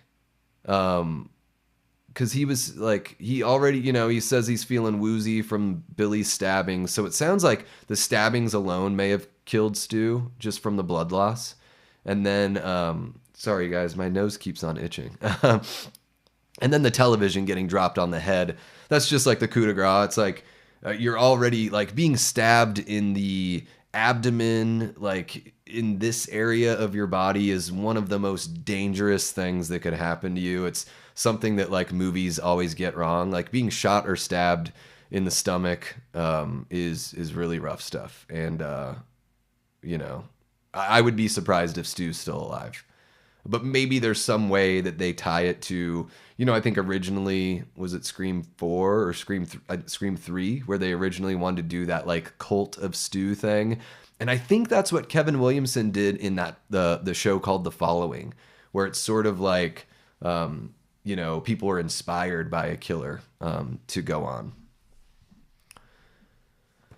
Oh, Robert says, how dare you? Creed rocks. Yeah, you know, I'm not trying to pile on Creed, but I know they've had like a resurgence. I don't think it's good music, but whatever. I mean, my opinion on Creed's music or on any successful artist's music, it's like, well, they have millions of dollars. They had a record deal. I've never had a record deal. So it's like, I always, you know, I'm like, well, what does it matter what my opinion is? Because, you know, like somebody like Bruce Springsteen, like I think he's fine as a performer. His songs don't grip me. Like, I don't care about Bruce Springsteen songs. I don't think he's like terrible or anything like that. I bet seeing him live would be an amazing show, but it's like, it doesn't hurt him that Davey Death Ray doesn't like his music. Like, Bruce is doing fine. And Creed is doing just fine, I would imagine. But Robert, what do you think? Alter Bridge or Creed? Which one do you go with, you know? Let's see here. Mitch says, my position is that pop music and being too hooked on the meta kills The chance to make it, yeah, it does kind of, oh, it kills the chance to make it timeless. Yeah, you're right. You're absolutely right. Yeah, the pop music especially takes you out of it. Just like Courtney Cox's haircut in Scream 3. The killer reveals ruined both those movies. I agree, Mud. Yep, we're right there. We're on the same page. Cool. And Paul and Mitch are becoming buddies there. Yeah. Yeah, Mitch, you know your stuff, I can tell, and your opinions are well thought out. So I respect the hell out of that. I think that's like one of those things when it comes to opinions and like, the way you could like adopt a part of someone's opinion, and maybe it could become part of like the way that you look at things too. Which is why I encourage conversations. I think like one of the worst things that's happened since, social media is great for so much, but I think it kind of discourages conversation. Like everyone thinks that they're dropping the mic anytime they comment something snarky. They're not really. Just because you say something doesn't mean it's a mic drop moment. And then just like that guy in the chat the other day, it's like, just because you think you know what a word means doesn't mean you really have a full grasp of what the word means. So I think talking to each other, hearing each other out, and, finding out where an opinion comes from, I think is a big thing too. It's like, it's not enough. And maybe that's why I got into doing something like YouTube, and why I love watching people like Dave McRae, is it's not enough to just say like, I don't like Rob Zombie's Halloween remake. Like, what does that do for anyone? What I would rather do is say, I don't like Rob Zombie's Halloween remake because I don't think it's necessary to go through that story again. We already know everything we need to know about Michael, and I'd rather just see a filmmaker get to make their own movie. Boom. There, you like made your points. You set it all up, and that's one of the things that we did in the stream last week is I didn't come on the stream to poo-poo the reboot television series idea. It was more so to talk about what I would like to see, So I think it's like, if you're gonna like bring in something negative, then let's get constructive and like, see where we would like to take it, and not necessarily about like finding a solution. Maybe it's that way with like political stuff, but when it comes to stuff like art, like let's just like talk, because I think it's so much fun to like postulate and theorize and imagine those ideas. It's like the battle between Obi-Wan and Darth Vader. Like when I was a little kid and we only had episodes 4, 5, and 6, and I would imagine Obi-Wan and Vader fighting to put Vader in the spot where he needed the suit. What I imagined in my head was way cooler than what they put in Revenge of the Sith. So I think sometimes, like, you just kind of got to leave it there. And at the very least, encourage people to have those conversations. Let's see here. I got to go way back. Mud says, I paused my movie so long ago for this. That's how you know I fuck with you. That's awesome. I'm pumped, Mud. I'm pumped that we got you to hang around, man. It's all about just like being able to make that connection in that little bit of time you have with people. So that's pretty cool. All right. Alley Girl, I love She's All That. Such a cute movie. You're right. Yep. I learned it's not a big deal at all after seeing 6. What was that, Tyler, that you learned it's not a big deal? Somebody coming back to the series, having Stu come back to the series, maybe? Oh my gosh, I just missed it. What happened here? Matthew Lillard is hilarious. That's right. Matthew Lillard is hilarious. I love him as a performer. Don't get me wrong.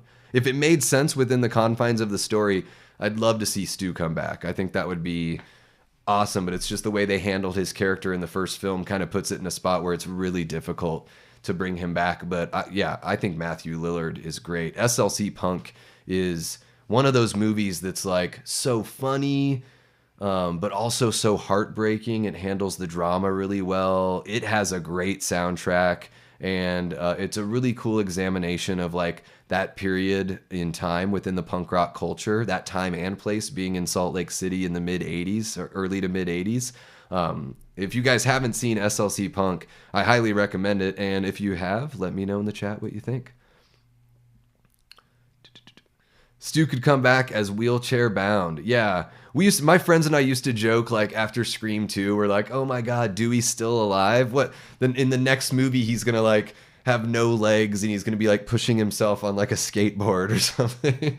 Like we just thought that Dewey was going to keep on like almost dying, and then Dewey got killed and lifted up by a 95-pound high school girl. So that's how they handled that in Scream 5. They talked crap about cash grab sequels, and then they had somebody who weighs 100 pounds soaking wet and is like 15 years old kill and pick up a grown-ass man. So that's kind of weird. Are we still talking about... Yeah, Tyler, Mark Tremonti. Yeah, Mark Tremonti is fine as a guitarist. And that's the thing, too, is it's like, you can be good at your craft, but it doesn't mean that, like, the art that you create is going to hit with everyone, right? So it's like, you know, like Springsteen, like, he's good at it. I mean, I'm not going to talk shit about his ability. His ability is clear. And it's just like somebody like Celine Dion or whatever. It's like, you know, just because I don't like someone or someone's voice isn't my cup of tea, it's like, you have to acknowledge that the talent is there. If I'm not going to acknowledge that the talent and the skill is there, then how would I expect anyone to like trust my opinion or think that my opinion's coming from like an honest place, right? So it's like, I feel really strongly about that with art. It's like, even if the art doesn't speak to you, you can tell when the skill is there, right? You know, I think, so it's like Christopher Nolan movies aren't really what I'm looking for when I look to watch cinema, but the guy is amazing at what he does. It's undeniable, right? You guys, I'm so far behind here. Creed is better than Alter Bridge. I love it. I love it. Robert, man, the next time we hang out, let's rock to some Creed. Let's make some shish kebabs together. Take me higher, Robert. I need to. Nickelbacks. Okay, you guys are getting crazy with the Nickelback. Burn It to the Ground by Nickelback. I've never heard that song. Really couldn't hang with Nickelback. Can't do it. Maybe it's like the age that I was when that stuff was all coming out. And probably the fact that like when Nickelback was popping off and Creed was popping off, like I was listening to like the more like emo punk kind of stuff like Lifetime, Saves the Day. Of course, always listening to bands like pop punk bands like NoFX, Bad Religion, Face to Face, The Descendants. And I think like when that stuff was popping off, I was getting into like older stuff. Like I became a really big Elvis Costello fan in the early 2000s. So yeah, I'd love to hop on a stream sometime and do like a music stream. It would be really cool because music is my first passion. I know here on YouTube, because it's a visual medium for the most part on YouTube, and it's so difficult to cover music because you can't have the music play without getting, you know, struck. So it's a little tougher to like, you kind of have to have an audience that like knows the songs you're referring to to a certain degree. But music is my number one passion. I started writing songs when I was about 13 years old. I started my first band in Juneau when I was 13 and played music for more than half of my life. Record music. It's the art form that to me, like it can make you feel better when you're feeling down, and even a sad song can make you feel happier because it shows that that person went through something that was painful, but they were able to create something out of it. So it's a really cool lesson that a difficult moment or a difficult experience or a tragedy in your life can be shaped into something that can ultimately become a positive. And to be able to share that with other people and to be able to lift people up with your music. Allie, I know, hopefully I'm speaking to you here with that.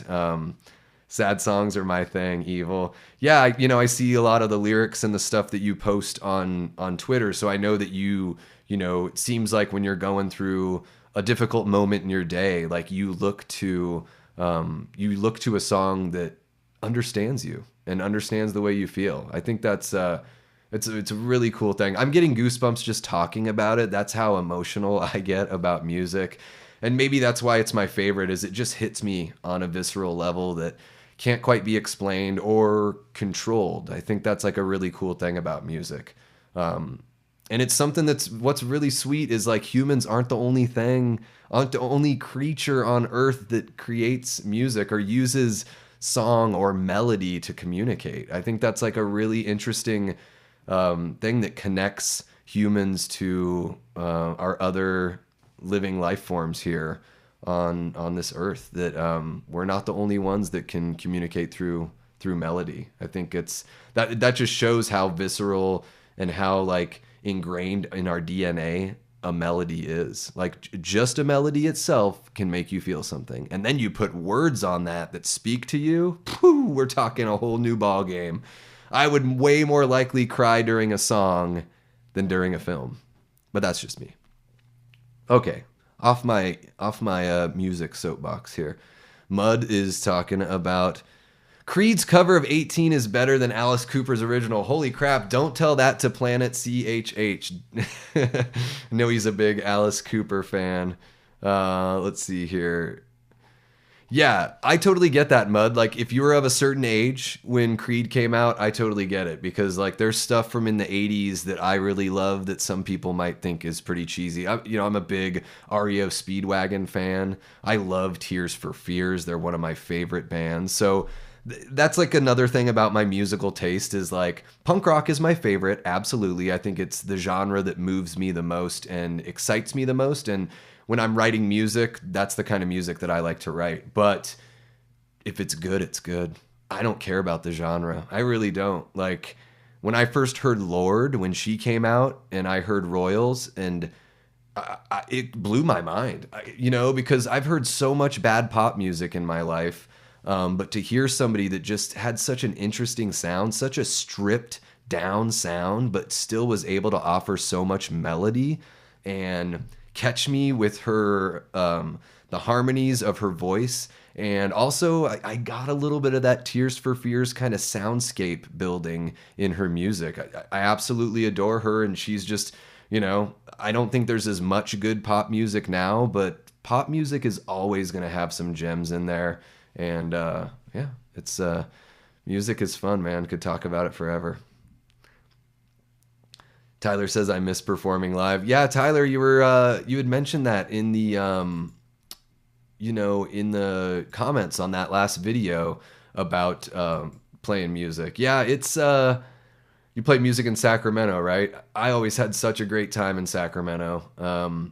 So much fun, such a supportive community there. The punk rock community, for the most part, is really sweet. I think like our nation's politics have kind of like reshaped the punk rock community in a way that to me doesn't seem as friendly. I feel like punk rock should be a place where like open thought and distrust of the establishment should be welcomed. Doesn't mean that everyone has to feel that way, but to sort of stamp out differing opinions to me doesn't seem like it's coming from a place that's punk rock. And I guess maybe my opinion of maybe I'm being an elitist by saying that I think that punk rock is for open communication of ideas and distrusting the establishment instead of trusting it. And I think one of the important things to remember about the establishment, I'm going to climb back up on my soapbox really quick. Every part of the political spectrum in some way is represented in the establishment. So whether or not you vote for this side or that side or a part in the middle, like the establishment is in play everywhere, people. So, if you feel like the people that are on like your side can't be corrupted or that can't seep into, what you believe, then it's just my opinion, but I think you're sorely mistaken. I feel like, we always have to be a little skeptical, right? And we always have to be holding people to account. It's the work is never done. I think that's another thing too, like with social media, is we kind of get caught up on people saying things like do better. Like do better means nothing. Like try harder means more than do better, because do better gives no instruction. What is better? And just telling somebody to do better without like showing them what you want or how to accomplish what needs to be accomplished, it's pointless, right? And so we're always going to be working on getting better. I think that's such a cool part about humanity. And make no mistake, we've gotten better. Like things are better now than they've been in the past as far as I don't want to dive into everything, but the work's never going to be done. So no matter which side you're on or where you fall in the spectrum, there should always be a certain level of like dissatisfaction, because you want to invigorate more progress, right? So yeah.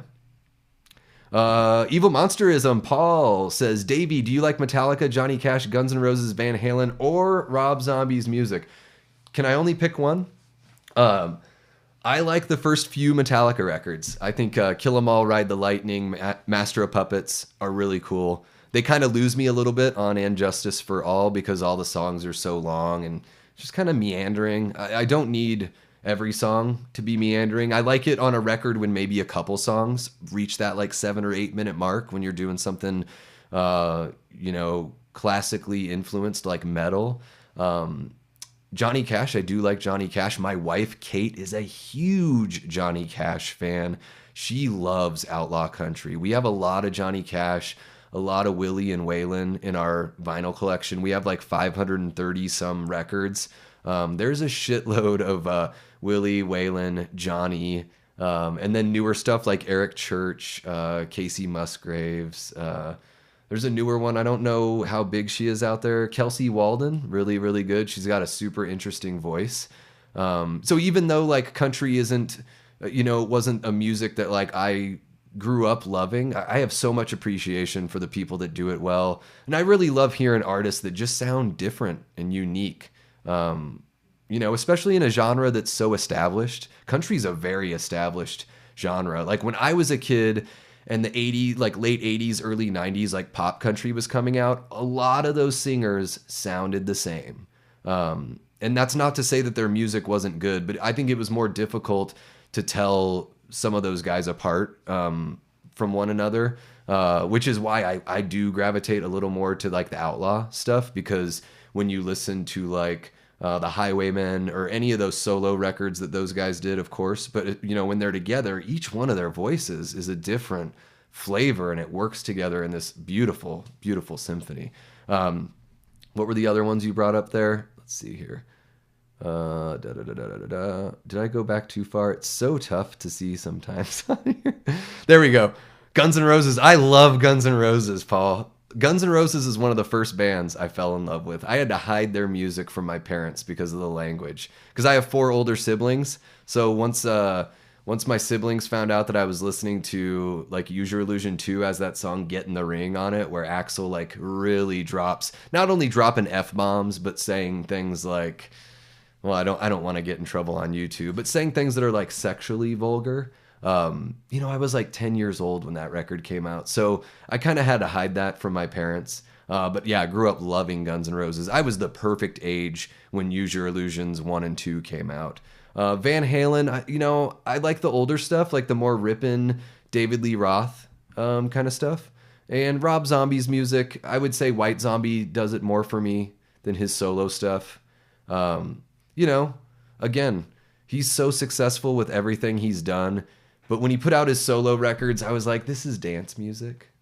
And that's fine. There's nothing against dance music. But it's really funny to me to see like this grimy dude with like, makeup, like crusty makeup on and dreads and everything. And then when you put on the music, it's just like party dance music with guitars. It's sort of like the precursor to somebody like Andrew WK. Like Andrew WK was like, okay, I like what Rob Zombie's doing, but I'm going to do it like in a posy way that's about like strong mental health and like having a good time. Whereas Rob Zombie was like, I'm going to sing about like characters from movies that I really like, which is cool too. I have a lot of respect for what Rob Zombie has been able to accomplish, certainly. All right, let's see here. Chuck Connors was awesome on that. Chuck Connors on which one? Tell me, Danny, tell me. Barbara Crampton's producing it. All right, so you guys are talking about some movies. I love it. Love seeing you guys interact in the chat. Whenever I'm in a chat on someone else's streams, I always find like a buddy or two. I love seeing that. It's great. That's what this is all about. It's all about that community, right? Mitch says, my musical tastes run a whole gamut. Yeah, me too, man. From King Diamond, awesome. The grandfathers of progressive rock. math rock, angular, like bringing kind of a jazzy element into rock and roll. They are the guys. So from King Diamond to Kenny Rogers to Louis Armstrong to Men Without Hats. Yeah.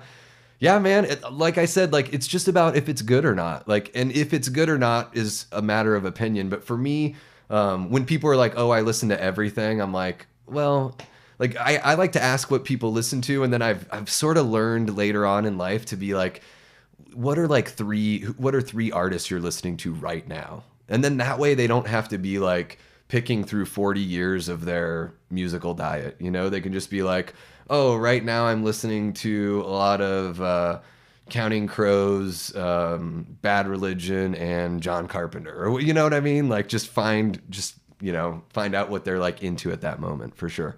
Paul says Tears for Fears, Everybody Wants to Rule the World is an amazing song. It really is. And I would say, Paul, that like a lot of their non-hits are really good too. Tears for Fears is a great band. But yeah, I think songs like Everybody Wants to Rule the World and even Shout, like Shout is such a repetitive song, but if you really listen to the lyrics, I think those guys were like saying some things in their songs that were kind of sneaky social commentary, you know, being subtle about it, but also like in Shout they say, what does he say, in violent times you shouldn't have to sell your soul, in black or white you really ought to know, and they say things like you shouldn't have to jump for joy. Like I love, like Shout to me is a song that's like, don't ever let like the world tell you that you should just be like happy with how things are. Like the status quo, if it pleases you, fine, but don't let them make you think that like, oh, I just have to be pumped with what they're giving me. Like the scraps are enough. Like, and I love that it's, you know, it's packaged in something that like when you look at the guys from Tears for Fears or you listen to their music, there's nothing like dangerous about the look or dangerous about the music, but I really love the way they approach their lyrics. I think it gives a whole new dimension to the music that they write, and I like that. I like when not everything necessarily like matches up. I like the sneaky aspect of it all, so that's pretty fun. I've noticed that I do that a lot. Okay, all right. Johnny Cash is amazing. Doesn't surprise me Kate likes him. Kate is so cool. Like that. Like I want to hear you say it, Allie. You can send me a little DM on Twitter so I can hear your sweet Texas accent saying that. Yeah, Kate is pretty awesome. You should, if you don't follow her on socials, like find her on socials. She's a fun one. She is, without a doubt, the best friend I've ever had in my life, the love of my life. I'm so fortunate that you know, to have found my soulmate first off, and you know, that she said yes when I asked her to marry me. So lucky on both of those counts for sure. And I got her into horror. I mean, she'd probably seen a couple things before, but you know, we watched The Evil Dead. Like it was her first time watching The Evil Dead when we watched that together. You know, she grew up in Michigan, so it was really cool to show her, you know, what some guys from Michigan came up with. And then we watched RoboCop not that long after. It was her first time seeing that, and that takes place in Detroit. So it was really cool to like be able to share a lot of those things with her, because we're about like 11 and a half years difference in age. So I'm quite a bit older. So it's really cool to, you know, kind of show those things off. And then, you know, at the same time, like she's shown me so much country. I've gotten to appreciate bands like My Chemical Romance a lot more. Like I wasn't into them when I knew who they were when they were popular, like when they were popping off. But that was the time where I was just not as into like the really popular version of emo, like the hair in the face kind of thing. I was more into the stuff like Saves the Day. I don't even know if any of you guys know who Saves the Day is. They're one of my favorite bands from Princeton, New Jersey. But yeah, that's the cool thing about having that kind of relationship. She's really into music, so she's able to share so much with me, and yeah, we just kind of feed off each other like that. ZZ Top is another awesome band. You are right, Mitch. They are great players. Fight the Good Fight. Welcome to the chat. Not sure how long you've been here. If I missed anything, this is the first time I think I've seen you in here. So pumped that you found us. Metallica went downhill after the Black Album. Yeah, and I think even the Black Album is, you know, not as good as, you know, your memory might have you think I'm more of a Megadeth guy. If I had to pick between the two, and it's not like you have to, but I effing love Megadeth. I don't know. If I say the F word, will they hit me with something? But yeah, Megadeth is amazing. I think Dave Mustaine is one of the best guitarists of all time. I totally understand why he was kicked out of Metallica, because he was an absolute problem when he was drinking like that. And I'm happy that he got kicked out, because we got Megadeth, and then we still got some good Metallica records out of it. Queen of Country, Loretta Lynn. Yeah, we've got some Loretta Lynn in the collection, Allie, for sure. Holy cow, I just can't keep up. Yeah, Fight the Good Fight. You got the GNR CDs taken away. Yeah, I totally understand. It's tough. Yeah, luckily, like when I started getting into like punk rock and all that stuff, and the older I got, my parents were so supportive of all that. Bought me my first guitar as a Christmas gift, surprised the hell out of me with it. What's happening? What's happening, Chris? Oh, I love Davey Deathray. Wave, wave, wave. Well, I love you, Chris. Welcome to the chat. Yeah, when I found punk rock, my parents were so supportive. They were at every show unless they were out of town, right? They've even come and seen my band. When they would visit, I would usually, like when I moved away from Alaska, be playing a show sometime around the time that they visited, and they'd come out and watch. We would even usually like try to schedule a show for when they were going to visit, because I just wanted to always show off what me and my buddies were doing. So very blessed to have both of my parents be really supportive of that. But yeah, understandably, when I was like a 10-year-old kid, it's like you got to hide some stuff, right? But I wasn't listening to anything too bad, really. Tyler Adams says, saves the day is incredible. Tyler knows what's up. Yeah, man. Can't slow down through being cool. Stay what you are. I even really like In Reverie. I came around on that one. And then that trilogy, the Sound the Alarm, Under the Boards, and Daybreak. Holy crap. Really, really good stuff. What a band. Just hit me at the right time. You know, some bands you just find at the absolute perfect time. Evil Monsterism loves the My Chemical Romance song, Na Na Na Na Na Na Na Na Na. I don't know that one by title. But yeah, one thing I didn't know about My Chemical Romance until Kate really kind of showed them off to me is just how like operatic their songs are. Like to me, My Chem is like, you take like a band like Queen, and then you take a band like Green Day, and you just like push them together.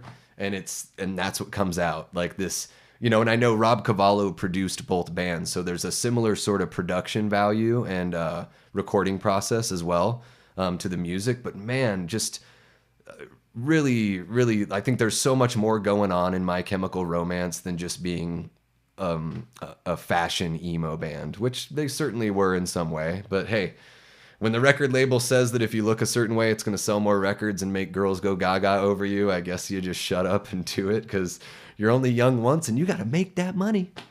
But yeah, another guy that's really talented, that is it Gerard Way? Is that his name? Doing the Umbrella Academy. So this is a guy that's like, man, it wasn't enough to write really complex, like, I mean, pop music, but really like thinkers and really interesting pop music. But then to take that and be like, well, I'm going to create these characters and make this comic book that's kind of going to be, it's got like similar vibes to like something like X-Men. But I mean, what comic book doesn't have something that's similar to like another character? It's just kind of how art goes, right? So really cool to see people kind of expand their creative diet that way, for sure. Let's see here. Bless the Fall came to Sacramento a couple years back. Finally got to see them. Bless the Fall is a band that I've heard of, but I don't know if I've ever listened to one of their records. So let me know, Tyler. Shoot me a DM and let me know like what you think would be the best record to start with for Bless the Fall. Chris, thank you. The Smiths are an incredible band. I agree, Chris. Now this is great. We've just sort of like gone off and we're talking about music now. I love it when it just sort of, we just venture into talking about whatever. This is fun. Let's see here. All right. I think I think I'm all caught up on the chat. Mitch, perfect. Thank you, Mitch, for bringing it back. I saw the trailer for the reboot of The Crow. Much edge, very angst.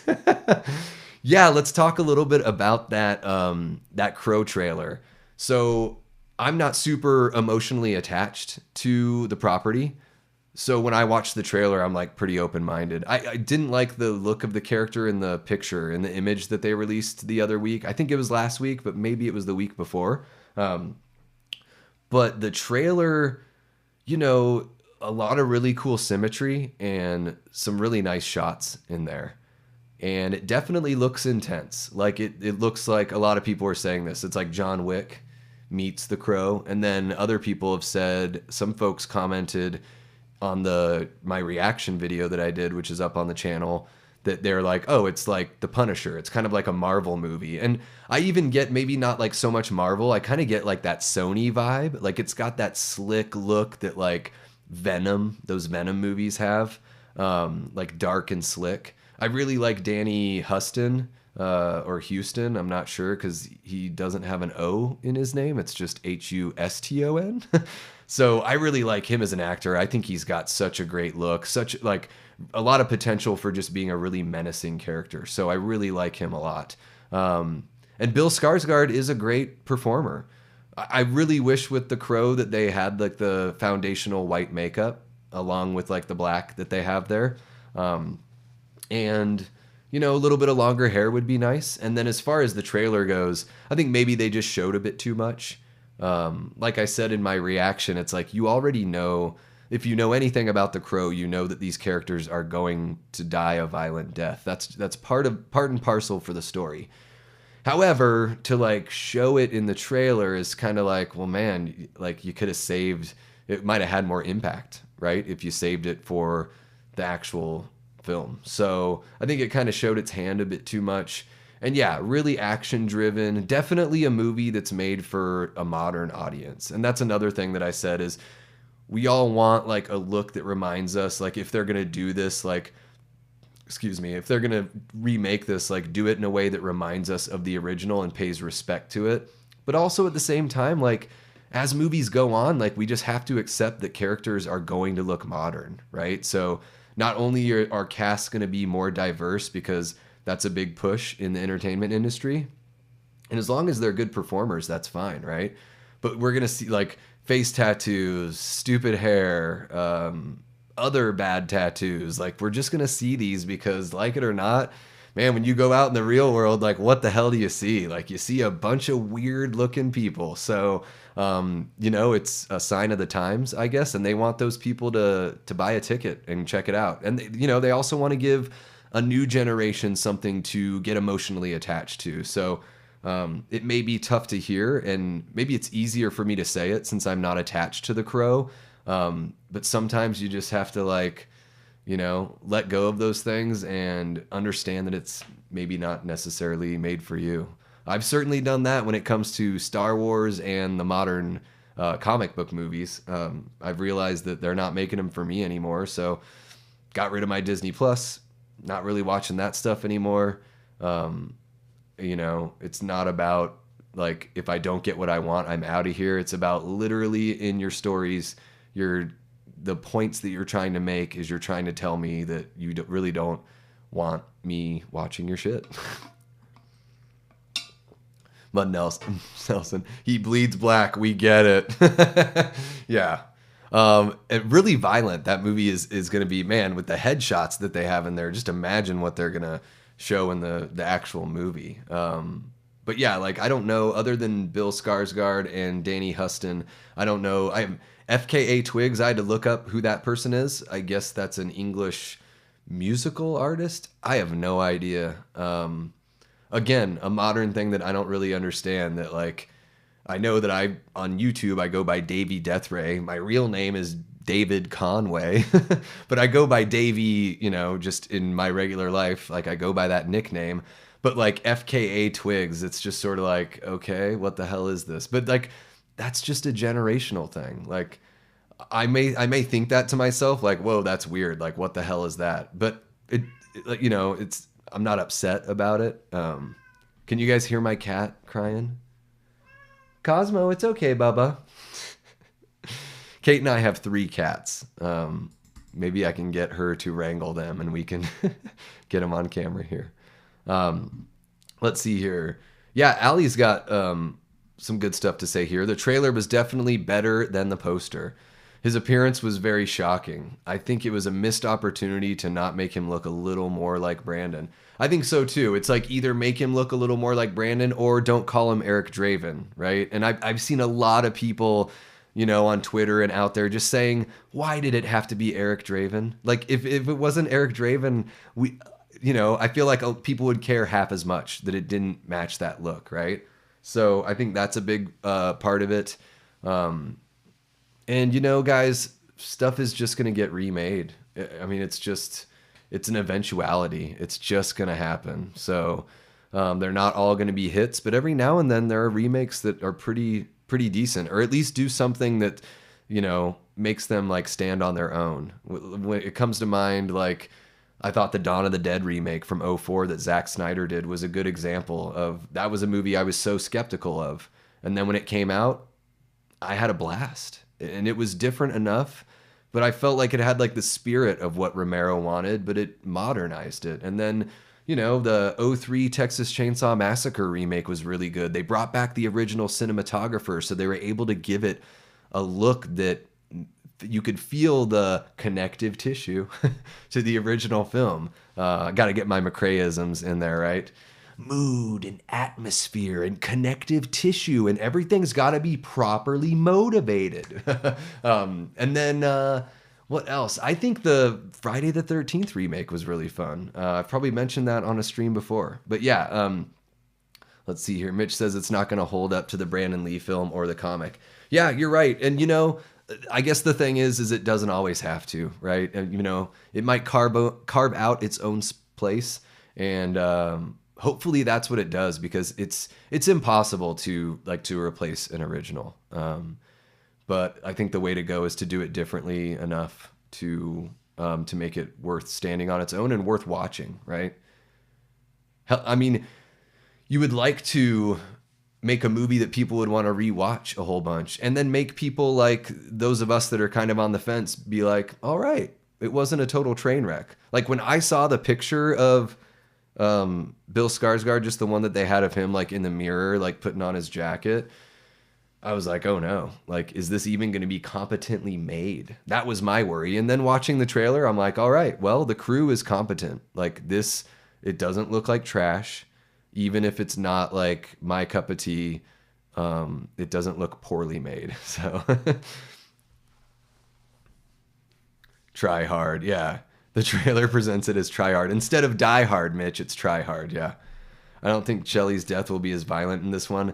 That's right. Yeah. I think that's another reason why they shouldn't have shown us the suffocation in the trailer.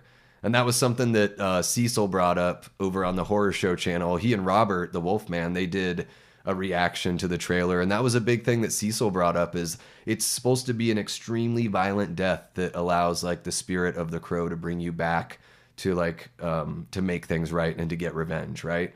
So maybe the suffocation is just part of it, and things get way uglier in the film. I wouldn't be surprised. They can hold some of their cards close to the vest, So we'll see. But yeah, it doesn't, so far from what we saw, and that's why I think they just shouldn't have shown us that. They should have just surprised us with that in the movie. But I don't need to see a TV spot or any other trailers. I've definitely seen enough, to convince myself that I think it would be worth watching at least once. Danny liked the use of Ozzy and Post Malone in the trailer. I didn't know that was Post Malone. Again, I'm kind of an old guy. I'm out of the times. Music in trailers nowadays doesn't really do anything for me. It all seems so samey and so commercial, but that's the point, right? It's an advertisement. So the music is just there to serve the ad, not necessarily like serve the entire film as a piece, So let's remake smaller films that need the upgrade. I agree, Mud. I think sometimes there are movies that are like, man, why isn't that getting remade? Like movies that maybe weren't as good the first time, and you can do better. Do better the second time around. Don't worry, Allie. I think Vin knows how I feel about '09. But I think his feelings on '09 are pretty valid. You know, a great example of a guy that knows how to tell you why he feels the way he feels. So I can completely understand why he doesn't like the movie that much, for sure. Yeah. Remakes should be reserved for films that failed or for better conceptualizations. Wow, I don't know why I'm having a hard time saying that word. For modern audiences is nonsense. Sure. Yeah, I do think that if you showed the original Crow to a modern audience, it would hold up with them. But it's probably easier to just make a whole nother movie than try to do a re-release and convince a bunch of young kids to go see a movie. I know that sounds crazy, but I would imagine that is probably true. All right, the soundtrack will never compare. Mud, you're right. Are you talking about the Crow soundtrack? Because that when that soundtrack came out, it was like just as big as the movie, if not bigger than the movie itself. That's where I first heard Big Empty by Stone Temple Pilots, because the soundtrack came out like I think about a year before STP's Purple came out. So that was like a song that was out there in the ether for a really long time before the rest of the STP record dropped. I think I remember, is it Helmet that was on that soundtrack as well? I think, is it Milk Toast, I think is the song that they have on the Crow soundtrack. But I remember that soundtrack just being epic, like really good. The soundtracks in the like early to mid 90s to films were so damn good. Even a really dumb movie like the Jerky Boys movie, which I love the Jerky Boys. Again, something that you find at the right time and it just speaks to you. The soundtrack to the Jerky Boys movie is really, really good. And hey, the movie has Alan Arkin in it, so at least there's that. Let's see here. It's also crazy to release a remake the same year, the 30th anniversary. Well, that's why they're doing it, right? Milk Toast, yeah, yeah. That's probably why they're doing it, Mud. You know, it's because they know they can tie it into that nostalgia. Then they can get all the kids out there that wear like mom jeans and fanny packs unironically and have face tattoos. Not only can they go buy a ticket for the new Crow movie and watch the new hottest young actor in it, but then they can be like, oh, I'm actually like going to be an OG fan too, and I'm going to go get the 30th anniversary 4K Blu-ray, and then I can be like totally legit. Like, that's the idea, right? Is it's the business side of show business. So this stuff doesn't happen by accident. This is getting planned out for sure. This is Frank Rizzo. I'm really good on the phone. Oh God, is Mitch there? Little Saul Rosenberg. I used to be able to do Saul Rosenberg so much better. Oh, there's my Bubba again. Hey, Bubba Cosmo. The Fathom re-release tickets are way too expensive. Yeah, you know, those re-release things, I always want to check those out, but here in Phoenix, it's usually like a theater that's really far away. It's super limited, like how many, showings they do. I think like the original Dawn of the Dead is showing this year. And yeah, it's one of those things where it's like, I'd love to go see it, but I already have it on Blu-ray and I have a 75-inch TV here at home. I can pause the movie if I have to go take a piss or if I want to make a snack. Like, it's just like going to the theater now. We've all seen some of the posts lately. I know John Squires from Bloody Disgusting, right? Is it Bloody Disgusting? He put out that post about the theater experiences being pretty rough, and they are. I didn't know how bad it was in the theater until Cecil from the Horror Show channel invited me to go to some press screenings with him. So I saw Five Nights at Freddy's, and then we saw Thanksgiving like a couple weeks later. That ruined me for the theater. Because people, you have to be respectful. Like, they straight up tell you, if they see you on your phone at all, they'll ask you to go outside. And they ask you to not talk. So even though I'm sitting next to Cecil, like, if we whisper, like, we're like really whispering. You don't hear anyone talk. You don't really, people are like as quiet as can be with their snacks if they got snacks. Like, and then, the next couple times I think I went and saw Godzilla -1 twice. And both times I'm like, shut the hell up to people are just straight up having conversations, and it's too expensive. It's way too expensive. Yeah, you can just get the ticket and not get any snacks, and it's like $15 or whatever, but I think that's too much. Like, $15 to experience the movie not the way that you want to experience it. Like, shit, man, just get me some headphones that can like cancel everybody else out. How about showings that are like 18 or 21 plus only? How about that? Like, I hate like when I was going to the comic book movies and you got some kid asking all these questions the whole time, and it's like, man, can't there just be a showing for the adults? Come on.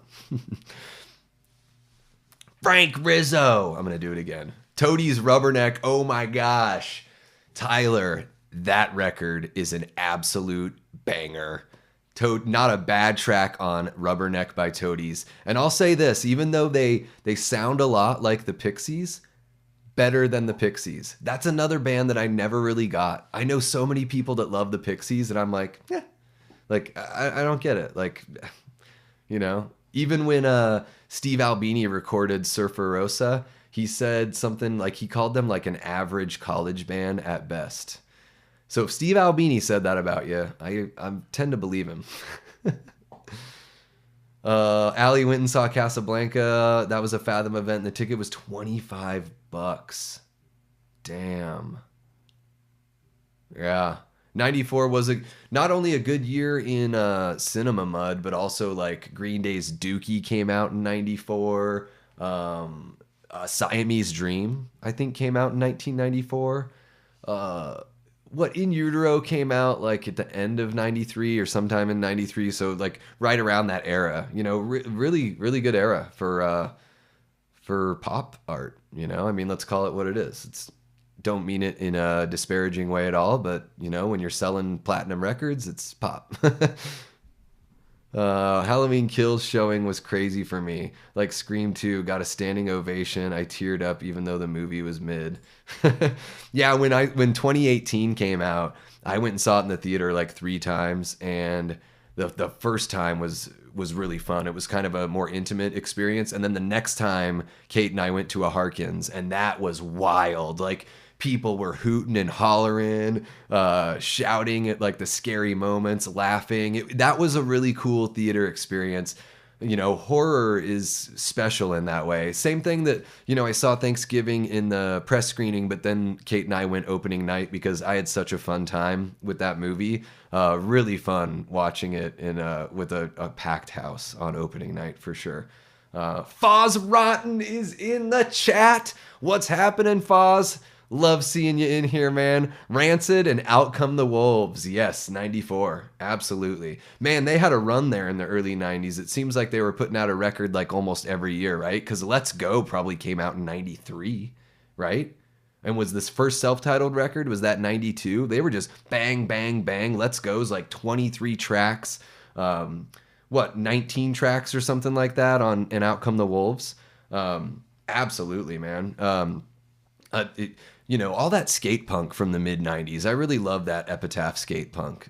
Even like the earlier Pennywise stuff. I kind of fell off later on with Pennywise. Like after Jason had passed away, you know, he was such a big part of like the writing of all the songs. So yeah. Hell yeah, this is crazy. How many people are in the chat? We're at almost 2.5 hours, and like I want to keep on going because you guys are so awesome.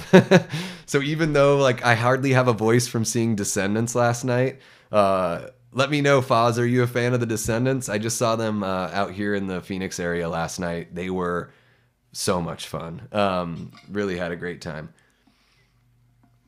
But yeah, I wanted to, let's really quick at least get to the other topics that I put here on the thumbnail. I wanted to show you guys this because speaking of remakes, they're doing, well, real quick, before we speak to remakes.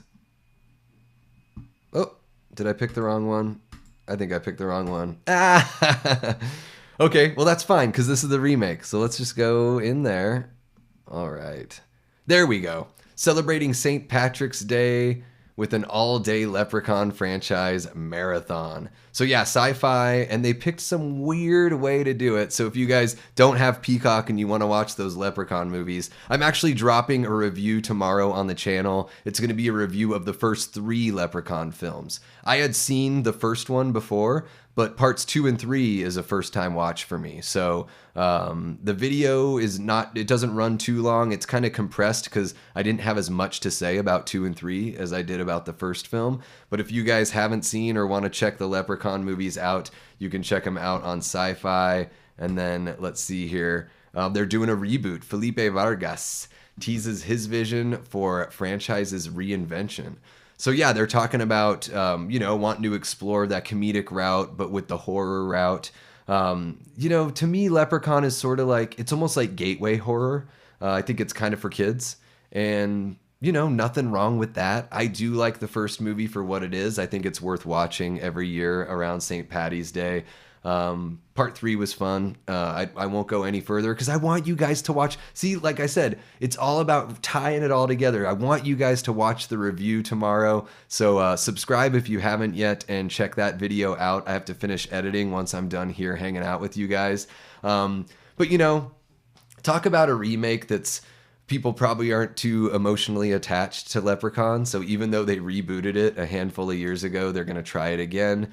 And I guess that's the route to go, right? Is to have it be tongue-in-cheek. I think when you're doing Leprechaun, you have to realize what kind of film you're making and not try to make it seem like it's something like too serious or too dark. You don't want to John Wick the Leprechaun movie. It doesn't need to be so dark like that. So yeah, I wanted to touch on that really quick because I have that video dropping tomorrow, but I really don't have much to say because it's still so new in the developing stages. This is probably a story that I'm not going to cover as time goes on because so many people cover news on YouTube. And, like I said, when I did the Scream news, I want to be able to cover the things that I'm passionate and just more knowledgeable about. So I really like the Scream franchise, so I'll cover it. I really like the Halloween franchise, so I'll cover it. So definitely not trying to turn into like a Cody Leach as far as reviews go, or even like Chris Stanley. He keeps up with a lot of like movie news in general. I love what those guys do, and they've carved out their space for it, and they do it so well. So not trying to infringe on that or become that, but it's like if it piques my interest or if I'm into it and I think I have something to say that I'd like to share with you guys and have a chat about, then I'll do it. So yeah, that's kind of how that will roll. Don't kill leprechauns, dog. Yeah, the leopard, it'll be, I'll probably save like space in the hood back to the hood for next year, and then they did a reboot and then a legacy sequel, so I'll probably save that for the following year, just so that way for the next couple years I've got some St. Patty's Day stuff to cover on the channel as far as horror goes. So yeah, and then other than that, I wanted to get into a little T2 thing, and this is just kind of a tease because I'm working on, it's probably going to be a bigger video of mine, so give me some time on it. But almost like about 8 years ago, I watched the original Terminator and T2, like not back to back in the same day, but I watched the Terminator and then the next day I watched Judgment Day, and I realized something about those movies. Let me see here. So I realized that Terminator 2, and don't hate me, but let me know if this ever occurred to you or if it's something that like once you think about it, it kind of makes sense. I think T2 is just a bigger budget remake of the original. Pretty much straight up. And the reason why I noticed that is because when you watch one in one day and then watch the other, or if you watch them back to back, the story beats are almost identical. Like, there are a few things switched around, of course. Like, they do move a couple things around. Like, in the beginning of the first Terminator, you see the villain come down first, and then you see Kyle Reese, So you see the T-800 and then Kyle Reese. And then they kind of mess with your expectations in T2, and you still see Arnold first, but Arnold's the good guy this time, and then the T-1000 comes into the mix. But both movies start with that apocalyptic look at the future. Both of them follow these beats where like the bad guy attacks, in a public space. The good guy saves the target, and then the good guy explains to the target after they get away why they're getting away, what's going to happen in the future. There are all these beats that, like, pretty much I think what Jim Cameron did is he was like, well, now I've got way more money. I'm established because the previous film was a hit, and I wish that I could have done all this stuff in the other movie.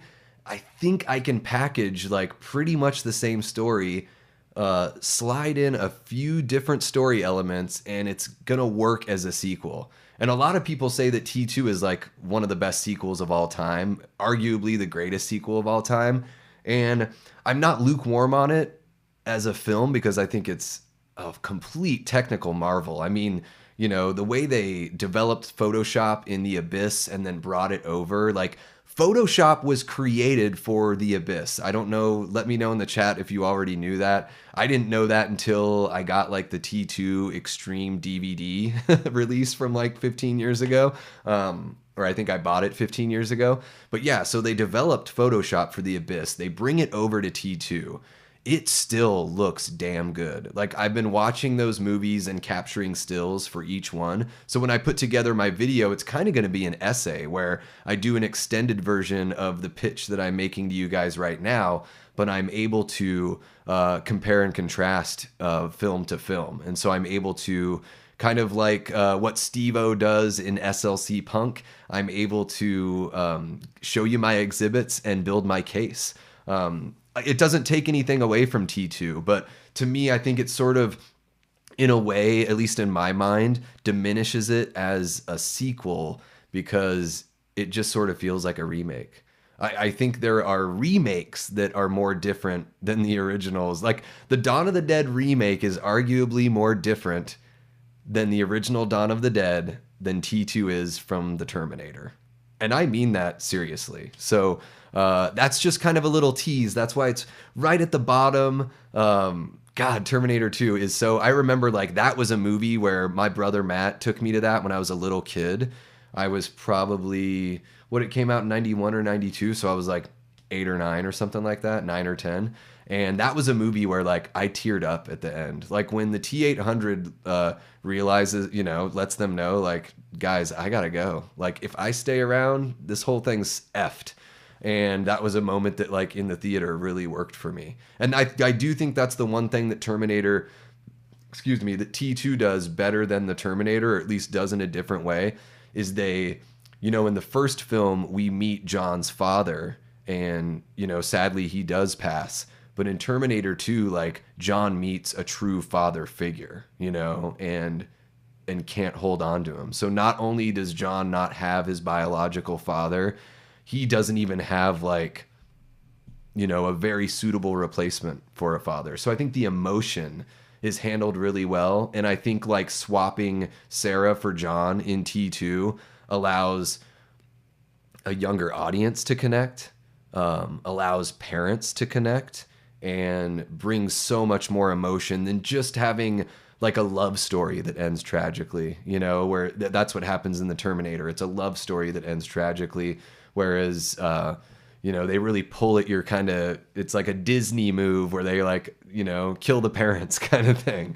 So yeah, I just wanted to see what you guys thought of that with, on T2, and keep an eye out for that. Cause I'm working on that behind the scenes. But you know, I still have a full-time job and everything. So, YouTube is something that I do in my free time. So be patient, but you know, you guys have been so great and so awesome. Everyone's been so supportive. People within the YouTube community that are content creators, and then people that I meet in the chat, and people that I meet, you know, like Ali and Mitch. You know, meeting you guys through Vin is just so cool. I know I keep on bringing that stuff up, but it's like this is what makes YouTube so worth it for me. All the hours that we put into creating things, like it's interacting with you guys that you know, that really brings it home. So let me see what you guys think there. I saw a funny little comment from Foz. What'd you say there? Pause. Dramatic pause. Hey, you gotta master the dramatic pause, right? It's not just politicians. Let's see here. Terminator 2 is fine except for that screeching kid. His voice kills my interest. Yeah, you're not into John Connor. Yeah, he's got a bit. You can tell that he hadn't quite hit puberty. His voice is. He does kind of sound like a girl a little bit because he's got that scratchy kind of high pitched voice. I think Edward Furlong did a good job acting in it though. And there's Budnick from Salute Your Shorts as his best friend. I don't know that performer's name, but I love Salute Your Shorts so damn much. Loved that show growing up. Foz, I'm guessing that you're a Salute Your Shorts kind of guy too, because you and I, man, as far as nostalgia goes, I think that in another in an alternate timeline, you and I were like best homies. If we both grew up in the same town, we would have found each other no problem. Tyler says almost like Evil Dead and Evil Dead 2. Yeah, Evil Dead 2 is that first like 40 minutes almost is like a remake, and then we kind of get similar beats from the original, but yeah, different characters for sure. You're absolutely right. I didn't really. It's funny because I've always thought of Evil Dead 2 as like kind of a soft remake, but I guess I always thought of it as that. Whereas with Terminator 2, it was like 20 years after the movie came out, I suddenly had this realization where I was like, man, I never picked up on that before. And I had never heard anyone else mention that. So not saying I'm the only one. I just never had that conversation where somebody had brought that up. And like in my family, like, man, me and my brothers, like we talk movies all the time, especially me and my brother Matt. And I have 2 brothers and 2 sisters. All my siblings are older than me. Like we speak in movie quotes a lot of the time too. So a lot of Chevy Chase quotes. Have you seen The Void? I love that movie. I've never seen The Void. Mud, can you send me a direct message somehow? Find me on one of my socials or something. And yeah, let me know, man. I love, again, this is one of the things I love is about interacting with people is getting to find new stuff. Fozrod says, I thought Al Gore invented Photoshop. He invented everything, Foz. Al Gore invented, I think it was Apple. He did that. And Microsoft, too. And then he created the internet after that. And then Photoshop was just after that. Before all that, he created punk rock. And I think he also invented hip hop as well. So I think the first guy to ever sample a beat was DJ Al Gore, I kind of want to read it like AI Gore. Like he's a creature created by AI. Only posers die. Is that something that John says to the T-1000? That would be great. I love when not the T-1000, to Arnold's T-800. I love when Arnold, when the T-800 like shoots the security guard's kneecaps out, and John's like, "What are you doing?" And he's like, "He'll live." Excellent moment. Awesome. Top notch. And how about the creepy orderly at the mental hospital that licks Sarah Connor's face? Ugh. Unsavory. Missed opportunity in T2 when the T-800 is firing the minigun at the cops. Riggs. Damn, a lot happens in LA. Murtaugh. I'm too old for this shit. That would have been pretty damn funny if they somehow like blended those two worlds. Yeah.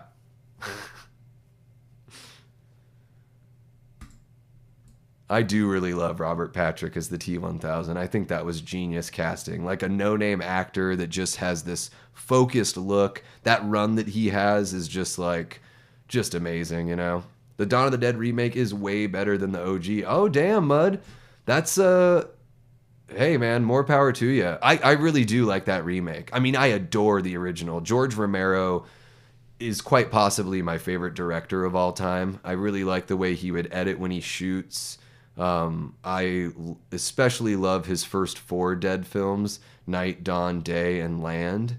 I like Diary for what it is, as a found footage thing, but it's a little heavy-handed. Survival of the Dead I really didn't like. I couldn't bring myself to watch it a second time because it was just too on the nose. I always felt like Romero did such a good job at being subtle, but not so much there. And I also really liked the original Crazies that he did. The remake was really good too of that one. And then Martin. Oh my gosh. Have you guys seen Martin? Let me know in the comments. If you haven't seen Martin, like that is a different kind of vampire movie, and one of Romero's, I'd say outside of his Dead films, probably my favorite film of his for sure. Allie loves Lethal Weapon. Kate and I just watched Lethal Weapon, you guys. That's for Mitch and Allie. We just watched that. Oh, I think we talked about that last time. Yeah. Oh my gosh. I'm Mr. Repeater. When I get done with this stream, Kate will have all the notes on everything I've repeated. Oh, Foz Rotten, but what does SLC Punk do better than SLC Punk? I've never seen SLC Punk 2. I didn't hear good things, so I guess I skipped it. But SLC Punk is amazing.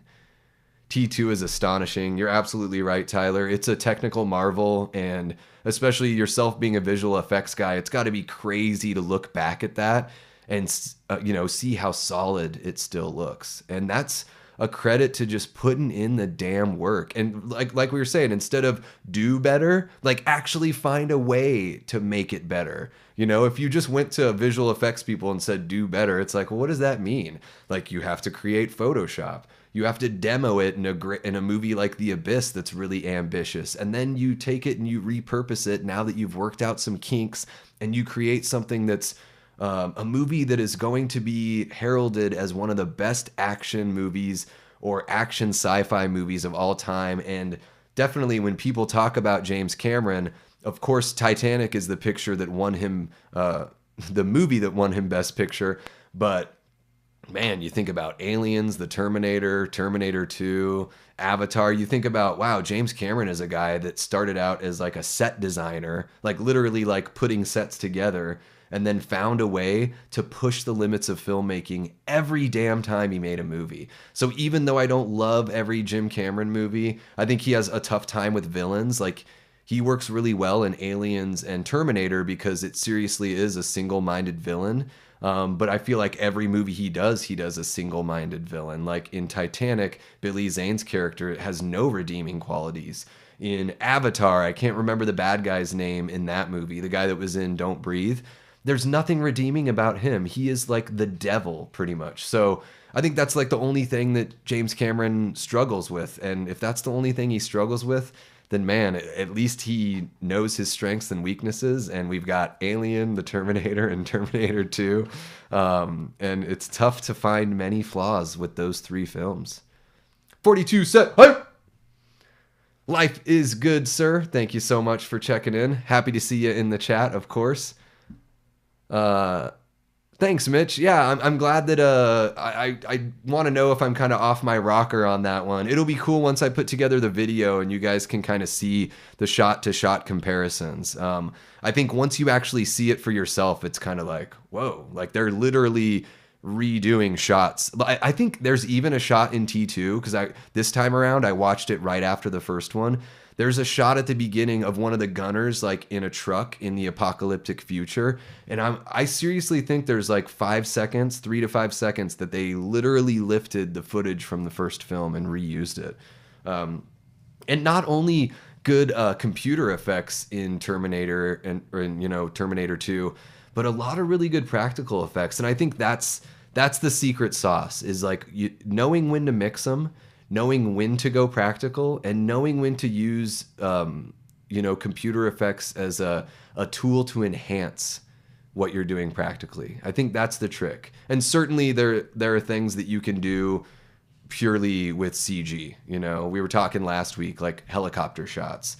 A lot of helicopters in movies aren't real helicopters. It's dangerous and expensive. So, but you would never notice, right? So I think it's all about kind of, using all the tricks and finding the best way to put the puzzle pieces together. Foz says, I had the privilege of adding from Letterboxd page for SLC Punk 2 the day it dropped on streaming. SLC Punk was one of my most anticipated flop experiences. Oh no, should I watch it? Is it at least worth the watch? Is it entertaining? Is it like The Room bad? Let's see here. Just reviewed Dawn of the Dead and Martin on my Letterboxd. Give it a peep. All right, Mud. Do I just look you up under Mud? Okay. Yeah, Allie, the orderly is super creepy. Oh. But we don't get enough of that in movies nowadays, where it's like unsavory characters. I like unsavory characters because then when you see them get their comeuppance, it feels good, right? Diary of the Dead is always the movie I defend to death. Everyone hates it, but I've always dug it. Yeah, Foz, I'm kind of with you there on Diary. Like, I haven't watched it in a while, and you know, like I said, there are some parts that maybe get a little cringy with like the on the nose, but overall, I really enjoyed the film. I think I like it better than the Blair Witch Project as far as found footage films. I would put it, you know, it's not as influential as the Blair Witch Project, but I would say I enjoy it more for sure. All right. I've seen the Red Letter Media stuff on Martin. Yeah, Mitch, Martin is really good. John Amplas is so awesome in that movie. George has a cameo. He plays a priest in it. There's just something about, there are scenes in Martin where they find like a rhythm with the editing, and I found that my heartbeat was increasing because of the way he was cutting and the way the camera was moving. And I had this, you know, realization of like, oh my gosh, like George is controlling my heartbeat with this film. Like that's an incredible thing to do. And so, you know, a lot of people only talk about the zombie films with him because that's his baby. And, you know, he's the one that brought us the modern zombie as we know it. But yeah, don't sleep on Martin. It's really, really damn good and effective and disturbing and really interesting. You know, kind of like when we were talking about Peeping Tom. I think we talked about that last week. Another movie that sort of puts you in the shoes of not necessarily the best kind of guy, but you're also rooting for him in a way. So, like you definitely feel for Martin. Yeah. Foz knows what's up. Last Action Hero, man, it's been a long time, Tyler, since I've seen Last Action Hero, but I gotta get on that. And yeah, Allie, repeating yourself gets worse with age. I think for me, what it is, you know, obviously I'm still finding my voice here.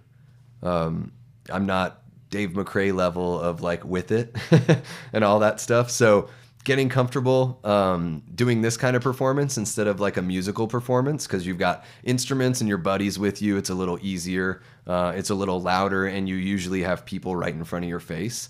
So yeah, you know, part of it's like the nerves of finding my own voice, trying to keep up with the chat. And then also, you know, the eyes on the clock, because you guys are, it's incredible. The fact that you guys have hung out this long in the chat. And, you know, I totally understand that people dip in and dip out at different times, but it's incredible to me just to have a few people, a handful of people hang out for a few hours on a Saturday. I mean, it's, like I said before about the support from the community, it's humbling and it's encouraging, man. It makes me feel like I'm talking to a million people. You guys make a Davey Death Ray real happy. Let's see here. I do, you know, I want to be aware of everyone's time and everything, and I should probably go eat a little something at some point. And I gotta work on finishing that Leprechaun video. I have like everything edited together. I just need to overlay my images and put the music on there and all that stuff. Yeah, Tyler, True Lies is really fun too. That's another Jim Cameron movie. Absolutely, yeah. So Mitch says, have some fun. Watch Evil Dead 2 and think about this. Ash is trying to cope with his descent into madness, only to learn that he hasn't or wasn't descending into madness. Okay. So is he's imagining the whole thing?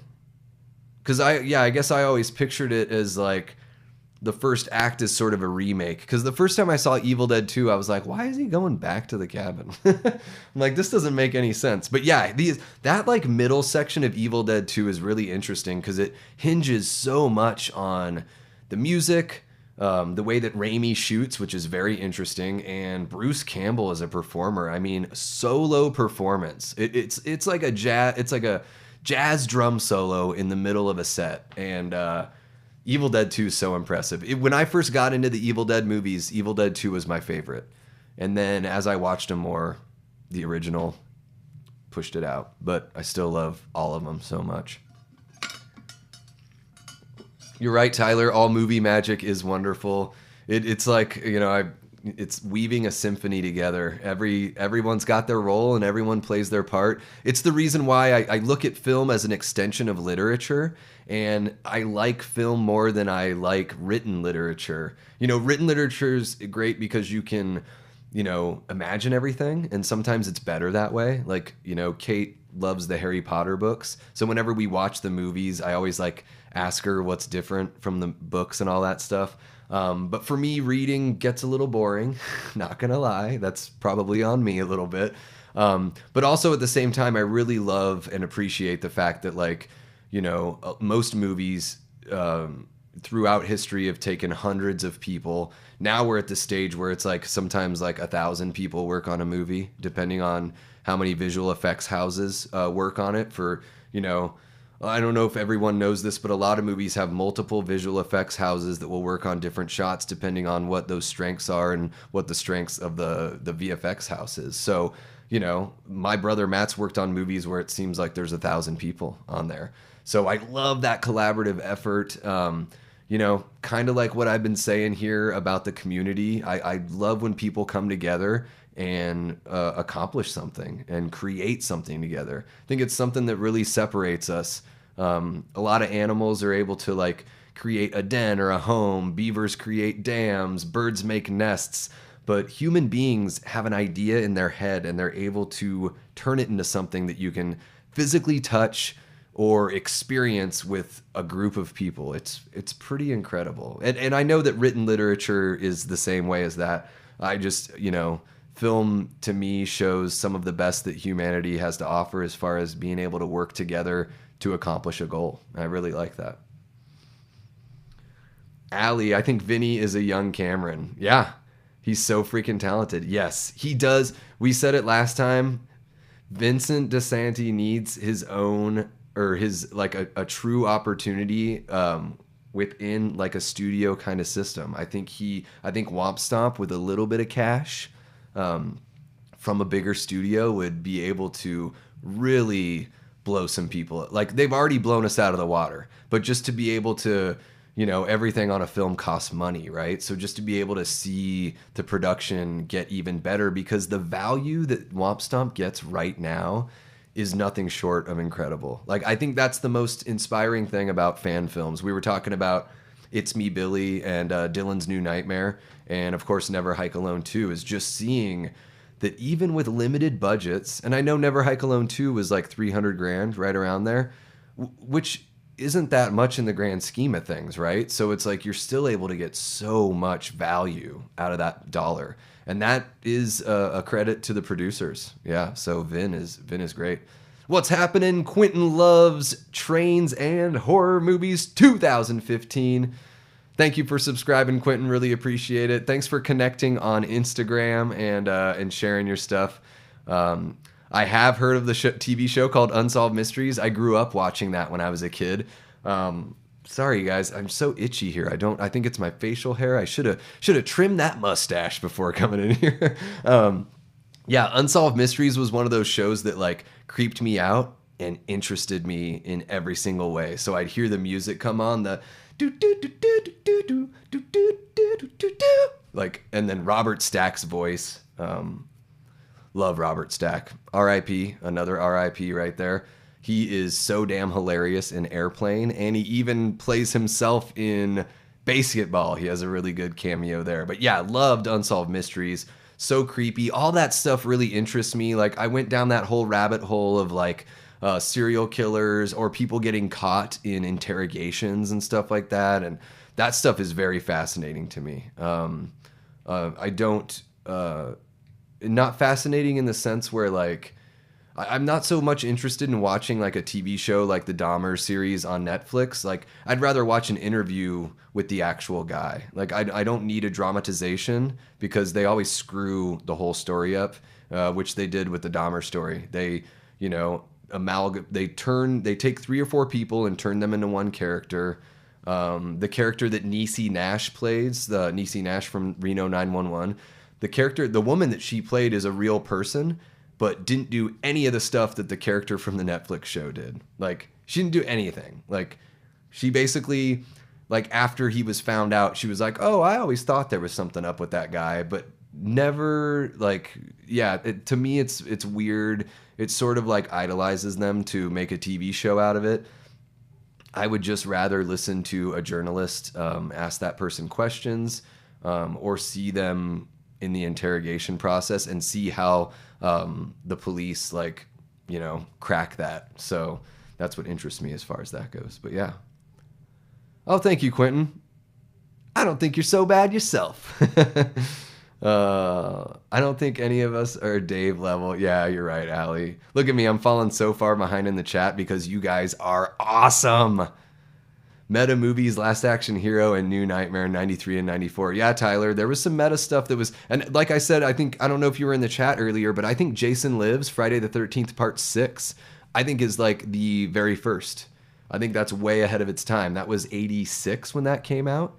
And there are a lot of moments that are meta. I mean, you've got straight up moments where characters look at the camera and speak to the audience. And then you even got creative cuts where it's like, does he think I'm a fart head? And then they cut to all the kids going, yes!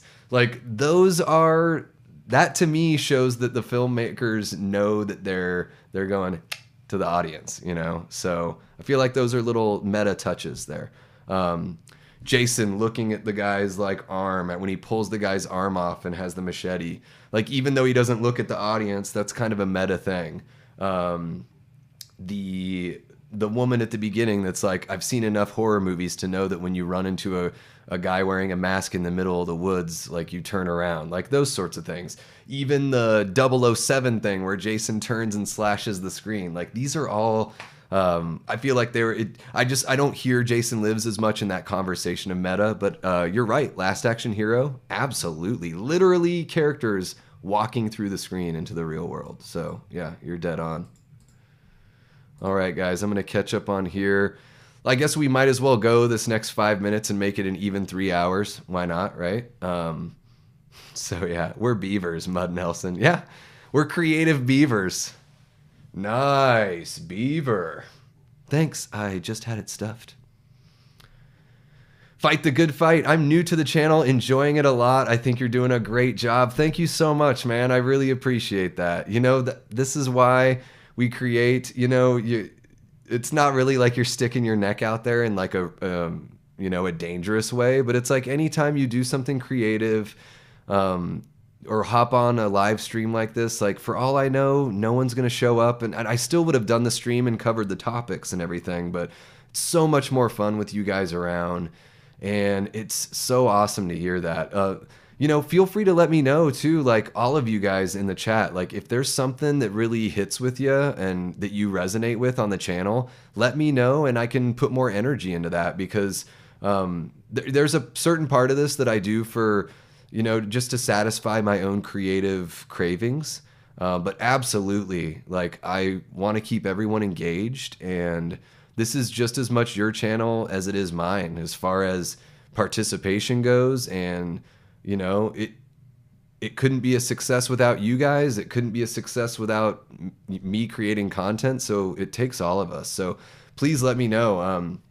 And also let me know, like, movie suggestions or physical media, topics you want to see here, like, whatever it is, hit me up with a DM, leave a comment on a video if it's something you really like, and I'll put some more time into something like that. So that's great to hear. Appreciate you. Fight the good fight.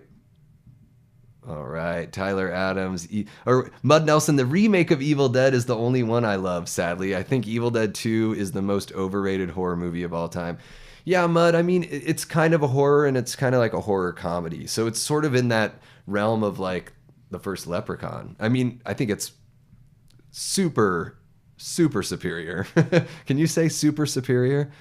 Oh, geez, I act like I don't even know the English language sometimes. But yeah, I love the Evil Dead remake. It's number 2 for me. So for me, it's the first Evil Dead, the Evil Dead remake, which isn't really a remake. It's a sequel. It just has the same name. Or I think the original one's called The Evil Dead, and then the 2013 is just Evil Dead. But it's not a remake because Ash's car is covered with the branches. So it's... and they made it clear in Evil Dead Rise, on the audio tracks when they're listening to the vinyl, they do say... there's 3 editions of the book or something like that. So that would be the original version of the book, which is also in Ash vs. Evil Dead, and then the version of the book from 2013, and then the version of the book from Evil Dead Rise.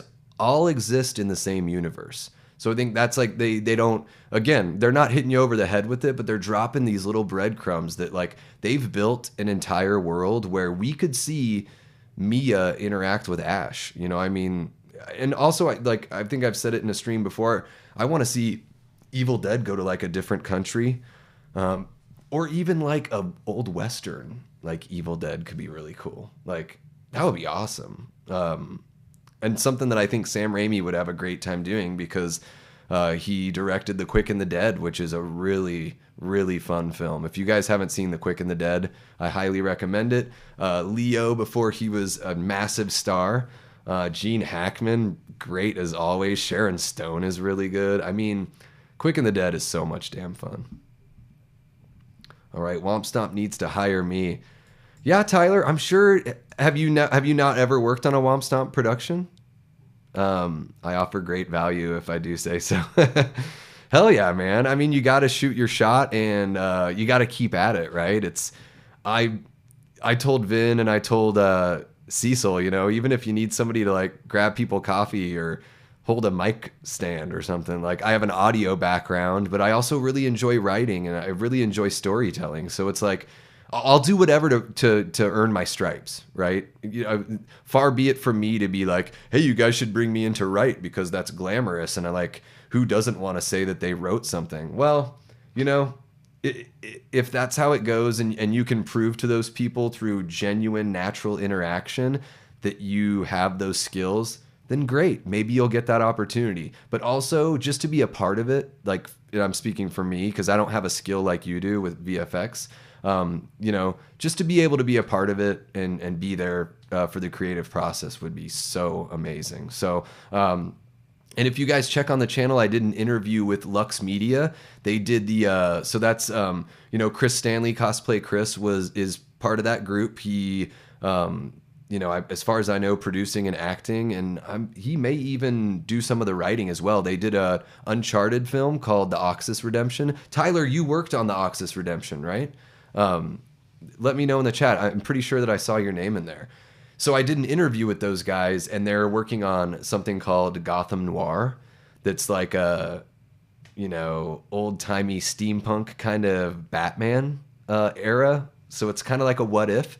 And they were, as we're chatting, like before we got into the interview, they were like, man, you've got a really interesting voice. Like maybe we could get you like to do like the trailer or like use your voice in the movie. And I'm like, oh my gosh, like I would love it. Even if it like, you know, hopefully it all works out. I would love to do something like that, you know? So it's like, you never know what kind of opportunities can come your way if you just put yourself out there.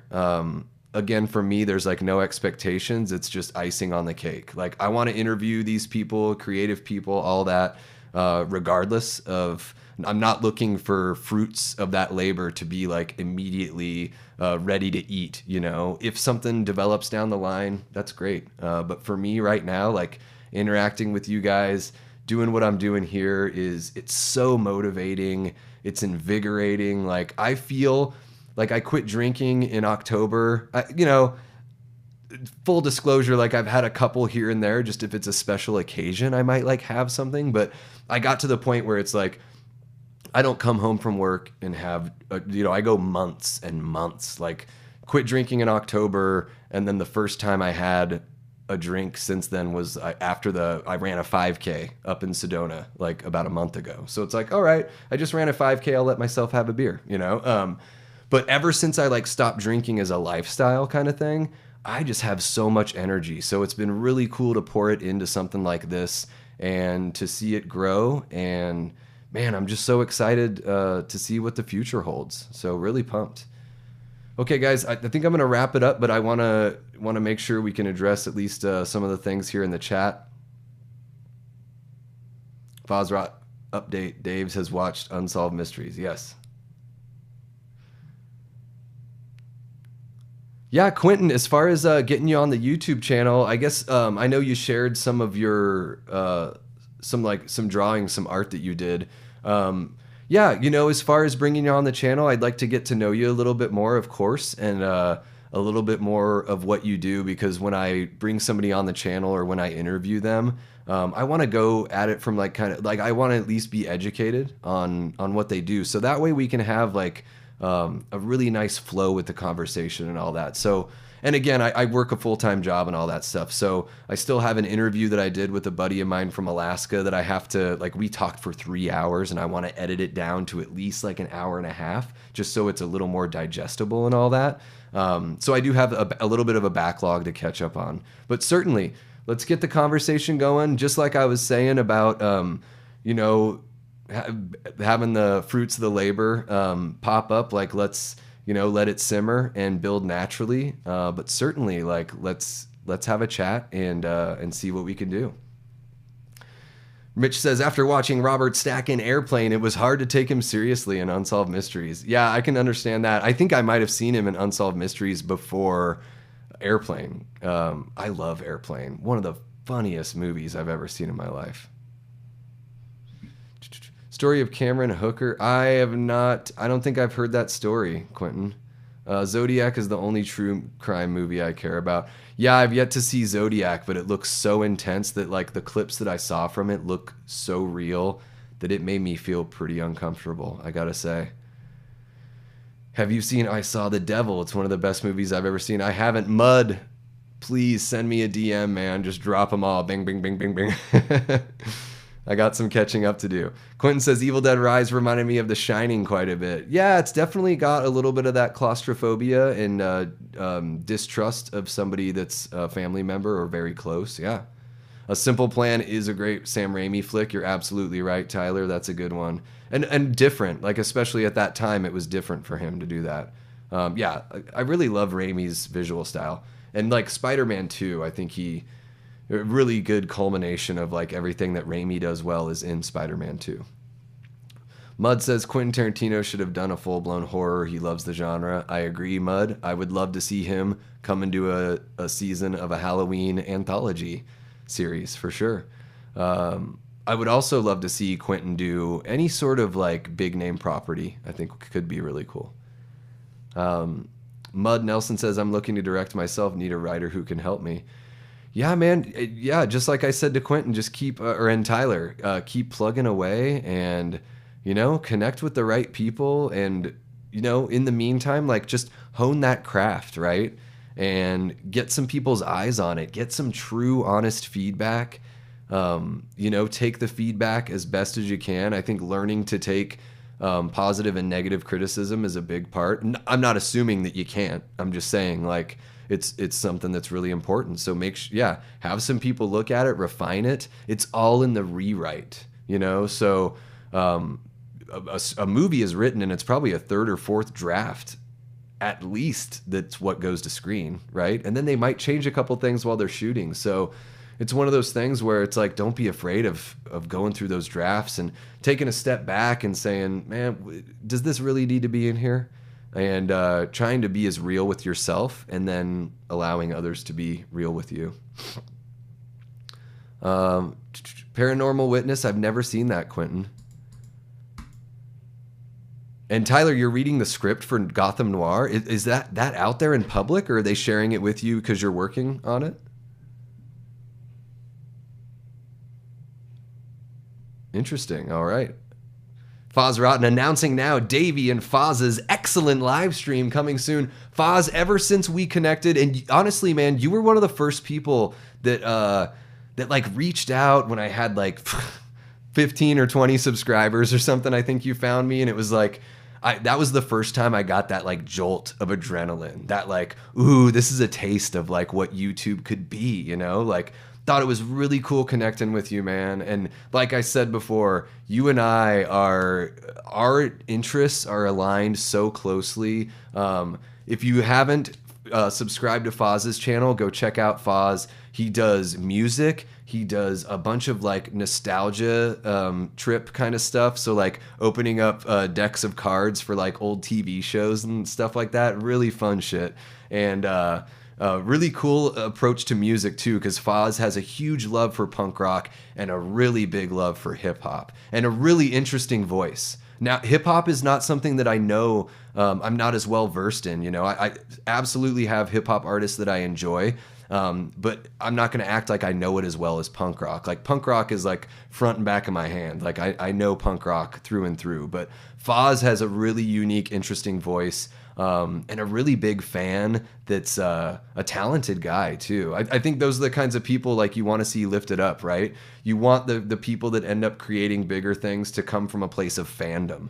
And Foz, super awesome. Yeah, man. I remember like early on you had posted like after I had like become aware of what you did on YouTube, you had posted something about, you know, you have an idea when you're driving home and you by the time you get home, you're just like, what do I do with this idea? And I'm like, Foz, just sit down and shoot it, man. Like, just shoot it. And then the next time you do it, it's going to be better. And then, you know, maybe you look back in 3 months and you're like, oh, that one is like so rough. But I mean, even if that's how you feel about it, isn't it so cool to like see the progress? And you're only going to find the progress if you work through those bumps, right? So it's like, as a creative person, as an artist, like, you know, I just use that because I don't, you know, I'm not calling myself one, but certainly as somebody that creates music content for YouTube, like you just got to get through those bumps. And, you know, every time you sit down and create something, whether it's a song or a video,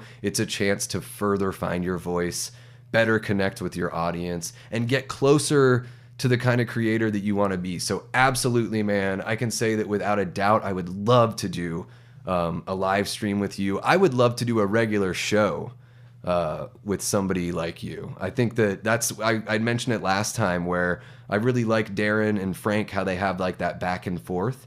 And I think that's something that I really want to find here on YouTube. And I don't want to necessarily try to glom on to somebody that's like so much more successful than myself just so I can get those subs. Like I would like to kind of like bring something up with somebody that is an up-and-comer as well. Like, and then we sort of find that audience ourselves and prove ourselves and not just ride on someone's coattails, you know, which if somebody with a whole bunch of subscribers like wanted to do something, that would be like, it would be super amazing, of course. Like, but I don't expect that. And I'm willing to work for it. So hit me up, man. Let's get the DMs going again. I know we've had those chats here and there, but absolutely, man. Let's talk some like 90s punk. Let's do some of that stuff together because you and I are both passionate about very, very similar things. So absolutely, for sure. Allie says, great stream tonight, Davey. Have a great rest of the weekend. You too, Allie. Thank you so much for coming by. Gosh, guys, we went 10 minutes past what I said we were going to go, so I guess I got to get out of here as well. Oh, look at y'all. Enjoy the weekend, Allie girl. Paul's being great. Mitch is a sweetheart. Tyler sent, so awesome, Tyler. So you're going to work on Gotham Noir, so you're reading the script. That's really cool, man. I'm really looking forward to that. I think it'll be great. Chris has got so many looks, man. Chris is, you know, physically, he's just able to jump into these different roles and really embody them with the costume work. Man, talk about somebody that's really talented. He can do accents, he can act, he can work on the props and the costumes himself. And hey, he's a handsome guy, so that certainly doesn't hurt. All right, guys. Excellent. You got it, Foz, of course, man. Let's get on that. Tyler's been doing visual effects for 14 plus years. You really love it. Really love Elm Street, and when I saw that Cecil was doing it, tried to get on board. Yeah, you know, and sometimes that's okay too, right? Because, you know, same sort of thing for me. Like, I didn't meet Cecil until after the film, like right before the film was released. So I was able to interview he and Vin, and yeah, you know, the next one will just be bigger and better. You'll be able to hop on that. That'll be really cool. And Koi, you're back, but we're just about to head out, man. I've been blah, blah, blahing for long enough, and everyone's been sweet enough to hang out this whole time. Thank you guys so much. Keep an eye out for the Leprechaun video to drop tomorrow to celebrate a St. Patrick's Day. It'll be Leprechaun 1 through 3.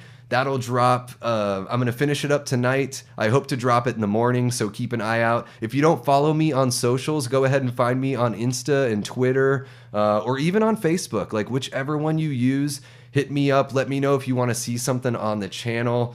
And yeah, I'll be back next Saturday. We'll find topics to talk about every week, guys. So let me know what you want to see here. Thank you so much to everyone that came and hang out in the chat.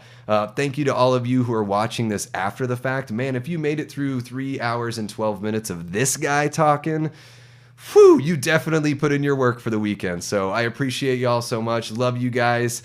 Have a great rest of your weekend. And until next time, I've been and will continue to be Davey Deathray. Take care.